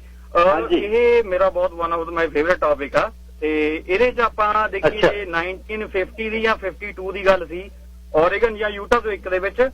ਉਹ ਅੱਜ ਦੀ ਉਹਨਾਂ ਦੀ ਜਨਰੇਸ਼ਨ ਉਹ ਦੱਸਦੇ ਸੀ ਵੀ ਸਾਡੇ ਗ੍ਰੈਂਡ ਪੇਰੈਂਟਸ ਨੇ ਇਹ ਦੇਖਿਆ ਸੀਗਾ, ਤੇ ਇਹ ਸੀਗਾ ਡਰੈਗਨ ਸ਼ੇਪ ਦਾ ਇੱਕ ਤਰ੍ਹਾਂ ਦਾ ਸੀ, ਜਾਨਵਰ ਸੀ। ਉਹਨੇ ਉਹਦੇ ਤੇ ਫਾਇਰਿੰਗ ਵੀ ਕੀਤੀ, ਤੇ ਜਦੋਂ ਦੇ ਫਾਇਰਿੰਗ ਕੀਤੀ ਉਹ ਕਹਿੰਦਾ ਵੀ ਮੈਨੂੰ ਏਦਾਂ ਲੱਗਿਆ ਜਿਵੇਂ ਉਹਦੇ ਕੋਈ ਜਿਹੜੇ ਪਰ ਸੀਗੇ ਮੈਟਲ ਦੇ ਬਣੇ ਹੋਣ, ਤੇ ਉਹਦੇ ਕੋਲ ਵੀ ਖੜਕਾ ਹੋਇਆ ਫਾਇਰਿੰਗ ਦਾ ਜਿਹੜਾ ਵੀ ਹੋਇਆ। ਤੇ ਉਹ ਤੋਂ ਬਾਅਦ ਏਦਾਂ ਦੀਆਂ ਰਿਸਰਚਰਸ ਨੇ ਜਦ ਖੋਜ ਕੀਤੀ, ਉਹਨਾਂ ਨੇ ਆਪਣੇ ਸਕ੍ਰਿਪਚਰਸ ਦੇ ਵਿੱਚ ਵਾਪਸ ਜਾ ਕੇ ਦੇਖਿਆ ਵੀ ਮਹਾਭਾਰਤ ਦੇ ਵਿੱਚ ਏਦਾਂ ਦਾ ਹੀ ਜਾਨਵਰ ਗਰੂੜਾ ਪਾਇਆ ਗਿਆ ਹਨਾ, ਜਿਹਨੂੰ ਕਹਿੰਦੇ ਸੀ ਵੀ ਉਹ ਹੈਵਨ ਤੋਂ ਆਉਂਦਾ ਸੀ ਜਾਂ ਨਰਕ ਤੋਂ ਆਉਂਦਾ ਸੀ, ਵੀ ਤਹਿਸ ਨਹਿਸ ਕਰ ਜਾਂਦਾ ਸੀ ਸਾਰਾ ਕੁਝ। ਤੇ ਇਹ ਜੀਆਂ ਬਹੁਤ ਉਦਾਹਰਨ ਆਪਾਂ ਨੂੰ ਸਕ੍ਰਿਪਚਰ ਦੇ ਵਿੱਚ ਮਿਲ ਜਾਂਦੇ। ਉਹਨਾਂ ਦੀ ਜਿਹੜੀ ਐਡਵਾਂਸਮੈਂਟ ਆ, ਹੋਰ ਪਲੈਨਟ ਦੀ ਹੋਵੇ, ਕਿਤੋਂ ਵੀ ਆਉਂਦੇ ਹੋਣ, ਉਹ ਆਪਣੀ ਮਨੁੱਖਤਾ ਦੇ ਨਾਲ ਬਹੁਤ ਜ਼ਿਆਦਾ ਐਡਵਾਂਸਮੈਂਟ ਉਹ ਜਿਹੜਾ ਵੀ ਪਲੈਨਟ ਹੋਊਗਾ ਜਿੱਥੋਂ UFO ਆਪਾਂ ਨੂੰ ਮਿਲਦੀਆਂ ਨੇ। ਹੋਰ ਵੀ ਇੱਕ ਨਹੀਂ, ਕੋਈ ਮਲਟੀਪਲ ਪਲੈਨਟ ਵੀ ਹੋ ਸਕਦੇ ਨੇ ਇਹਦੇ ਵਿੱਚ। ਧੰਨਵਾਦ। ਅੱਛਾ ਮਨਵੀਰ, ਇੱਕ ਗੱਲ, ਜਿਵੇਂ ਅੱਜ ਮਾਰਕ ਰੂਬੀਓ ਕਹਿ ਰਿਹਾ, ਸੈਨੇਟਰ ਨੇ ਫੌਕਸ ਨਿਊਜ਼ ਨੂੰ ਇੰਟਰਵਿਊ ਕਿਹਾ, ਉਹ ਕਹਿੰਦਾ ਮੈਨੂੰ ਇਹ ਨਹੀਂ ਪਤਾ ਲੱਗਦਾ ਇਹ ਕਿਤੇ ਆਹੀ ਪਲੈਨਟ ਦੇ ਦੂਜੇ ਦੇਸ਼ਾਂ ਦੀ ਸਪਾਈਂਗ ਆਬਜੈਕਟਸ ਵੀ ਹੋ ਸਕਦੇ ਨੇ, ਇਹ ਪੋਸੀਬਿਲਿਟੀ ਹੈ? ਹਾਂਜੀ ਹਾਂਜੀ, 100% ਹੈਗੀ ਆ। ਉਹ ਉਹਨਾਂ ਕੋਲ ਉਹਨਾਂ ਦੀ ਐਡਵਾਂਸਮੈਂਟ ਅੱਜ ਤੋਂ ਨਹੀਂ ਹੈਗੀ। ਆਪਾਂ ਆਪਣੀ ਜੇ ਆਪਾਂ ਹਿਸਟਰੀ ਦੇ ਵਿੱਚ ਜਾਂਦੇ, ਹਿਸਟਰੀ ਆਪਣੇ ਗੁਰੂਆਂ ਦੇ ਸਮੇਂ ਦੀ ਨਹੀਂ ਮੈਂ ਕਹਿੰਦਾ, ਤਾਂ ਬਿਫੋਰ ਕ੍ਰਾਈਸਟ ਦੀ ਦੇਖ ਲਈ ਆਪਾਂ ਹਿਸਟਰੀ, ਉਸ ਟਾਈਮ ਵੀ ਉਦੋਂ ਆਪਾਂ scriptures not even Mahabharata, Bible ਦੇ ਵਿੱਚ ਵੀ ਜ਼ਿਕਰ ਆਉਂਦਾ ਕਈ ਜਗ੍ਹਾ ਤੇ, ਜਿੱਦਾਂ ਜੋਨਾ ਇੱਕ ਕਰੈਕਟਰ ਹੋਇਆ ਉਹਨਾਂ ਦੀ ਬਾਈਬਲ 'ਚ, ਉਹਨੂੰ ਕਿਸੇ ਵੇਲ ਨੇ, ਜਿਵੇਂ ਵੇਲ ਮੱਛੀ ਦੇ ਸਾਈਜ਼ ਦੀ ਕਿਸੇ ਚੀਜ਼ ਨੇ ਪਾਣੀ ਦੇ ਅੰਦਰ ਨਿਗਾਰ ਹੋਇਆ ਸੀ ਹਨਾ, ਤੇ ਉਹਨੇ ਦੇਖਿਆ, ਉਹ ਕਹਿੰਦਾ ਉਹਦੀਆਂ ਅੰਤੜੀਆਂ ਤਾਂਬੇ ਦੀਆਂ ਸੀ ਉਸ ਟਾਈਮ। ਉਹ ਤਾਂਬੇ ਦੀਆਂ ਅੰਤੜੀਆਂ ਤਾਂ ਫਿਰ ਜਾਂ ਤਾਂ ਫਿਰ ਸਬਮਰੀਨ ਹੋਊਗੀ ਉਸ ਟਾਈਮ ਦੇ ਵਿੱਚ ਉਹਨਾਂ ਕੋਲ, ਜੀ ਉਹ ਨਾਟ ਓਨਲੀ ਆਪਣੇ ਕੋਲ ਸਕਾਈ ਆਪਾਂ ਨੂੰ ਦਿਖਦੀ ਆ, ਆਪਾਂ ਪਾਣੀ ਤੋਂ ਥੱਲੇ ਤਾਂ ਦੇਖ ਨਹੀਂ ਸਕਦੇ, ਉੱਥੋਂ ਵੀ ਉਹਨਾਂ ਦੀ ਐਂਟਰੈਂਸ ਹੋ ਸਕਦੀ ਆ ਕਿਸੇ ਵੀ ਜੇ ਕਹਿੰਦੀ ਪਲੈਨਟ ਦੀ। ਤੇ ਆਪਾਂ ਹੋਰ ਦੇਖਦੇ ਹਾਂ, ਜਿੱਦਾਂ ਹੁਣ ਕਈ ਕੈਲਕੂਲੇਸ਼ਨਸ ਆ ਜਾਂਦੀਆਂ ਨੇ, ਜਿੱਦਾਂ ਪਹਿਲੀ ਕੈਲਕੂਲੇਸ਼ਨ ਤੁਸੀਂ ਲਾ ਲਓ ਵੀ ਮੱਕਾ ਦੇ ਵਿੱਚ ਜਿਹੜਾ ਕਾਬਾ ਦਾ ਦੁਨੀਆ ਦਾ ਐਗਜ਼ੈਕਟ ਸੈਂਟਰ ਬਣਦਾ ਸਾਰੀ ਦੁਨੀਆ ਦਾ, ਦੇਖ ਲਓ। ਬਹੁਤ ਜਿਹੜੀ ਕੈਲਕੂਲੇਸ਼ਨ ਕਰਕੇ ਜਦੋਂ ਵੀ ਕ੍ਰੀਏਟ ਹੋਇਆ ਉਹ ਬਿਲਕੁਲ ਉਹਦੇ ਤੇ ਸੂਰਜ ਦਾ ਕਦੇ ਵੀ ਦਿਨ ਰਾਤ ਦਾ ਬੜਾ ਫਰਕ ਨਹੀਂ ਪੈਂਦਾ। ਉਹ ਸੈਂਟਰ ਹੈ, ਉੱਥੇ ਸੂਰਜ ਉਹ ਉਸੇ ਟਾਈਮ ਚੜ੍ਹਦਾ ਤੇ ਉਸੇ ਟਾਈਮ ਛਿਪਦਾ, ਹਰ ਥਰੂ ਆਊਟ ਦਾ ਈਅਰ। ਤੇ ਦੂਜੀ ਚੀਜ਼ ਆਪਣੀ ਆ ਜਾਂਦੀ ਆ ਅਜੰਤਾ ਦੀਆਂ ਗੁਫਾਵਾਂ ਦੇਖ ਲਈ ਆਪਾਂ ਇੰਡੀਆ ਦੇ ਵਿੱਚ ਜਿੱਦਾਂ ਜੀ, ਉਹਦੇ 'ਚ ਉਹ ਜਿਹੜੀ ਖੁਦਾਈ ਹੋਈ ਆ ਉਹਨਾਂ ਦੀ, ਉਹ ਜਿਹੜੇ ਪਹਾੜਾਂ ਦੀ ਅੰਦਰੋਂ ਹੋਈ ਆ ਹਨਾ ਖੁਦਾਈ, ਤੇ ਉਹਦੇ 'ਚ 2 ਉਹਨਾਂ ਨੇ ਆਪਣੀਆਂ ਵਿੰਡੋਜ਼ ਬਣਾਈਆਂ ਹੋਈਆਂ ਨੇ। ਇੱਕ ਹੈਗੀ ਆ ਵਿੰਟਰ ਸੋਲਿਸਟਰ ਕਹਿੰਦੇ ਨੇ ਸ਼ਾਇਦ ਉਹਨੂੰ, ਇੱਕ ਸਮਰ ਸੋਲਿਸਟਰ ਕਹਿੰਦੇ ਨੇ ਉਹਨੂੰ। ਦੋਨਾਂ ਦੇ ਵਿੱਚ ਇਹ ਚੀਜ਼ ਹੋਈ ਆ ਵੀ ਜਿਹੜੀ ਸਮਰ ਸੋਲਿਸਟਰ ਆ, ਜਦੋਂ ਸਮਰ ਸ਼ੁਰੂ ਹੁੰਦੀ ਆ, ਸਮਰ ਦਾ ਪਹਿਲੇ ਦਿਨ ਜਦੋਂ ਸੂਰਜ ਨਿਕਲਦਾ ਨਾ, ਅੰਦਰ ਗੌਤਮ ਬੁੱਧ ਦੀ, ਉਦੋਂ ਬੁੱਧਿਜ਼ਮ ਦਾ ਬਹੁਤ ਆਪਣੇ ਜ਼ੋਰ ਸੀਗਾ ਇੰਡੀਆ ਦੇ ਵਿੱਚ। ਗੌਤਮ ਬੁੱਧ ਦੀ ਜਿਹੜੀ ਮੂਰਤੀ ਸੀਗੀ, ਸਮਰ ਦਾ ਪਹਿਲਾ ਸੂਰਜ ਦਾ ਪਹਿਲੀ ਕਿਰਨ ਗੌਤਮ ਬੁੱਧ ਦੀ ਮੂਰਤੀ ਦੇ ਉੱਤੇ ਪੈਂਦੀ ਆ। ਤੇ ਵਿੰਟਰ ਸੇਮ ਵਿੰਟਰ ਸੋਲਿਸਟਿਸ ਦੇ ਵਿੱਚ ਹੁੰਦਾ, ਤੇ ਵਿੰਟਰ ਸੋਲਿਸਟਿਸ ਦੇ ਜਦੋਂ ਵਿੰਟਰ ਦਾ ਪਹਿਲਾ ਸੂਰਜ ਨਿਕਲਦਾ, ਉਦੋਂ ਗੌਤਮ ਬੁੱਧ ਦੀ ਮੂਰਤੀ, ਇੱਕ ਮੂਰਤੀ ਆ, 2 ਪਾਸਿਓਂ ਸੂਰਜ ਪੈਂਦਾ, ਤੇ ਅੰਦਰੋਂ ਖੁਦਾਈ ਕਰਕੇ ਕੈਲਕੂਲੇਸ਼ਨ ਨਾਲ ਉਹਨਾਂ ਨੇ ਸੂਰਜ ਦੇ ਅਕੋਰਡਿੰਗਲੀ ਵਿੰਡੋਆਂ ਬਣਾਈਆਂ ਨੇ, ਦੇਖੋ। ਤੇ ਦੂਜੀ ਆਪਾਂ ਦੇਖਦੇ ਆ ਵੀ ਕੈਲਕੂਲੇਸ਼ਨ ਦੇ ਹਿਸਾਬ ਇਹਦੇ ਤੇ ਸੋ ਇਹ ਵੀ ਜਿਹੜੀ ਇਹ ਕਹਿ ਰਹੇ ਨੇ ਰੈਡਕਲਿਫ ਤੇ, ਹੁਣ ਦੇਖੋ ਪੈਂਟਾਗਨ ਤੋਂ ਉੱਪਰ ਸਟਰੋਂਗ ਕੋਈ ਇੰਸਟੀਟਿਊਟ ਨਹੀਂ। ਰੈਡਕਲਿਫ ਕਹਿੰਦਾ ਜੂਨ 1 ਨੂੰ ਅਸੀਂ ਰਿਪੋਰਟ ਕਿਹਾ ਹੋਇਆ, ਕਿਉਂਕਿ ਡੋਨਲਡ ਟਰੰਪ ਨੇ ਇਹਦੇ ਤੇ ਬੜਾ ਇਨੀਸ਼ੀਏਟਿਵ ਲਿਆ। ਉਹ ਕਹਿੰਦੇ ਕੁਝ ਦੱਸਣ ਨੂੰ ਹੀ ਨਹੀਂ ਹੈ, ਅਸੀਂ ਕੀ ਦੱਸਣਾ, ਕੁਝ ਨਹੀਂ ਦੱਸਣ ਨੂੰ ਹੈ ਸਾਡੇ ਕੋਲ। ਆਹ ਗੱਲ ਹੋ ਰਹੀ ਹੈ। ਇਹ ਨਾ, ਹਾਂਜੀ, ਇਹਨਾਂ ਕੋਲ ਪਬਲਿਕ ਨਹੀਂ ਕਰ ਸਕਦੇ, ਪਰ ਇਹਨਾਂ ਕੋਲ ਜਿੱਦਾਂ ਕਹਿ ਦਈਏ ਵੀ ਹੈ ਨਾ ਨੌਲੇਜ ਬਹੁਤ ਆ, ਪਰ ਇਹ ਪਬਲਿਕ ਜਿੰਨਾ ਚਿਰ 100% ਇਹ, ਕਿਉਂਕਿ ਆਪਣੇ ਇਹਨਾਂ ਕੋਲ ਕੀ ਕਹਿ ਸਕਦੇ ਆ ਵੀ ਚਾਰਜਿਸ ਕੀ ਸਲੂਕ ਬਹੁਤ ਚੀਜ਼ਾਂ ਕਰ ਦਿੰਦੀਆਂ ਵੀ ਤੁਸੀਂ ਗਲਤ ਕਿਸੇ ਨੂੰ ਉਹ ਕਰਦੇ ਹੋ ਨਾ। ਇਸ ਕਰਕੇ ਜਿਹੜੀਆਂ ਆਰਗੇਨਾਈਜੇਸ਼ਨ ਇਹਨਾਂ ਨੂੰ ਆਪਣੇ ਲੀਗਲ ਐਕਸ਼ਨਸ ਤੇ ਥੋੜਾ ਜਿਹਾ ਧਿਆਨ ਰੱਖਣਾ ਪੈਂਦਾ। ਦੈਟਸ ਵਾਈ ਇਹ ਥੋੜਾ ਜਿਹਾ ਨਹੀਂ ਪਬਲਿਕ ਕਰਦੇ। Thank you Manveer, thank you. Okay, thank you. Manveer Grewal ਜਿਹੜੇ ਹੇੜੀ ਆ ਪਿੰਡ ਮੁੰਡੇ ਦਾ, ਤੇ ਪਿੱਛੇ ਜੇ ਨੇ ਲਿਖਿਆ ਵੀ ਸੀ ਤੇ ਮੈਂ ਤੁਹਾਨੂੰ ਸੁਣਾਇਆ ਸੀ। ਬੜਾ ਇਹ ਅਲੱਗ ਕਿਸਮ ਦਾ ਵਿਸ਼ਾ, ਤੇ ਮੈਂ ਇਹਨੂੰ ਖੋਲਣਾ ਚਾਹੁੰਦਾ ਤੁਹਾਡੇ ਨਾਲ। ਬਹੁਤ sir Jatinderpal Singh, line number 3। Gill ਸਾਹਿਬ ਸਤਿ ਸ਼੍ਰੀ ਅਕਾਲ ਜੀ। ਸਤਿ ਸ਼੍ਰੀ ਅਕਾਲ ਵੀਰ ਜੀ। ਗਿੱਲ ਸਾਹਿਬ, ਇਹ ਜਿਹੜੇ ਨਾ ਕੋਈ ਵੀ ਐਡਵਾਂਸਡ ਕੰਟਰੀ ਨੇ, ਉਹ ਹੀ ਇਹ ਚੀਜ਼ ਡਿਵੈਲਪ ਕਰ ਰਹੇ ਨੇ, ਤੇ ਸਿਰਫ ਜਿਵੇਂ ਭੰਬਾ ਭੂਸਾ ਕ੍ਰੀਏਟ ਕਰਨ ਦੇ ਲਈ ਇਹ ਚੀਜ਼ਾਂ ਹੁੰਦੀਆਂ ਨੇ। ਨਵਾਡਾ ਦੇ ਵਿੱਚ ਜਿਹੜਾ 51 ਏਰੀਆ, ਉਹ ਪੂਰਾ ਉਹਨਾਂ ਨੇ ਡਿਵੈਲਪ ਕਰ ਦਿਆ, ਪਲੇਨ ਵਗੈਰਾ ਸਾਰਾ ਉਹੀ ਜਗ੍ਹਾ ਤੇ ਉੱਤੇ ਜ਼ਿਆਦਾਤਰ ਇਹ ਦੇਖੇ ਜਾਂਦੇ ਨੇ। ਹੁਣ ਜਿਹੜੇ ਕੋਈ ਜਿਵੇਂ ਗਰੀਬ ਕੰਟਰੀ ਲਾ ਲਓ, ਉਹਨਾਂ 'ਚ ਕਿਉਂ ਨਹੀਂ ਉਹ ਦੇਖੀਆਂ ਜਾਂਦੀਆਂ ਚੀਜ਼ਾਂ ਇਹ ਜੀ। ਹੁਣ ਬਾਕੀ ਜੇ ਆਪਾਂ ਵੈਸੇ ਪੂਰੀ ਧਰਤੀ ਦੇ ਉੱਤੇ ਇੰਨੇ ਸੈਟੇਲਾਈਟ ਨੇ, ਚੱਪਾ ਕਵਰ ਕੀਤਾ ਪਿਆ ਵਾ। ਜੇ ਕੋਈ ਵੀ ਚੀਜ਼ ਐਂਟਰ ਕਰਦੀ ਆ, ਕੋਈ ਬਾਹਰ ਜਾਂਦੀ ਆ ਆਉਂਦੀ ਆ, ਇਹਨਾਂ ਕੋਲੇ ਤਕੜੇ ਰਡਾਰ ਸਿਸਟਮ ਨੇ, ਕਿਵੇਂ ਇੱਕ ਦੂਜੇ ਇੰਟਰਕੌਂਟੀਨੈਂਟਲ ਜਿਵੇਂ ਇਹਨਾਂ ਦੀਆਂ ਕੀ ਕਹਿੰਦੇ ਮਿਸਾਈਲਾਂ ਵਗੈਰਾ ਹੈਗੀਆਂ ਨੇ, ਸਾਰਾ ਕੁਝ ਹੈਗਾ, ਉਹ ਉਹਨਾਂ ਨੂੰ ਡਿਟੈਕਟ ਕਰ ਸਕਦੇ ਨੇ। ਇਹ ਚੀਜ਼ਾਂ ਨਾਰਮਲ ਨੇ। ਜੇ ਉਹਨਾਂ ਦੇ ਵਿੱਚੋਂ ਕੋਈ ਲਾਈਟ ਪੈਦਾ ਹੋ ਰਹੀ ਆ, ਜੇ ਉਹ ਆਪਾਂ ਮੰਨ ਵੀ ਲਈਏ ਜਿਵੇਂ ਇਹਨਾਂ ਨੇ ਇੱਕ ਪਲੇਨ ਬਣਾਇਆ ਵਾ ਜਿਹੜਾ ਰਡਾਰ ਦੇ ਉਹਦੇ ਵਿੱਚ ਨਹੀਂ ਆਉਂਦਾ ਹੈਗਾ, ਇਹ ਇਸ ਤਰ੍ਹਾਂ ਦੀਆਂ ਚੀਜ਼ਾਂ ਡਿਵੈਲਪ ਕਰਨ ਦੇ ਲਈ ਹੀ ਇਹ UFO ਵਗੈਰਾ ਹੁੰਦੇ ਨੇ ਜੀ। ਇਹ ਹੋਏ ਦੇਖੀ ਰਾਤ ਨੂੰ ਹੀ ਕਿਉਂ ਜਾਂਦੀਆਂ ਨੇ, ਇਹ ਦਿਨੇ ਕਿਉਂ ਨਹੀਂ ਦੇਖੀਆਂ ਜਾਂਦੀਆਂ ਜੀ। ਇਹ ਇਸ ਤਰ੍ਹਾਂ ਦੀਆਂ ਕਾਫੀ ਗੱਲਾਂ ਨੇ ਵੀ ਇਹ ਮੈਨ ਮੇਡ ਹੀ ਨੇ। ਰੀਅਲ ਵਿੱਚ ਇਹ ਇਸ ਤਰ੍ਹਾਂ ਦਾ ਮੈਂ ਨਹੀਂ ਯਕੀਨ ਕਰਦਾ ਜੀ ਵੀ ਕੋਈ ਚੀਜ਼ ਇਹ ਇਸ ਤਰ੍ਹਾਂ ਦੀ ਹੈਗੀ ਆ। ਇੰਨਾ ਹੀ ਕਹਿਣਾ ਸੀਗਾ ਜੀ। ਥੈਂਕ ਯੂ ਵੀਰ ਜੀ। ਇਹ ਸੀ ਅੱਜ ਦਾ ਪ੍ਰੋਗਰਾਮ। ਅਖੀਰ ਦੇ ਵਿੱਚ ਮਾਨਕ ਤੁਹਾਡੇ ਲਈ। ਰੱਬ ਰੱਖ।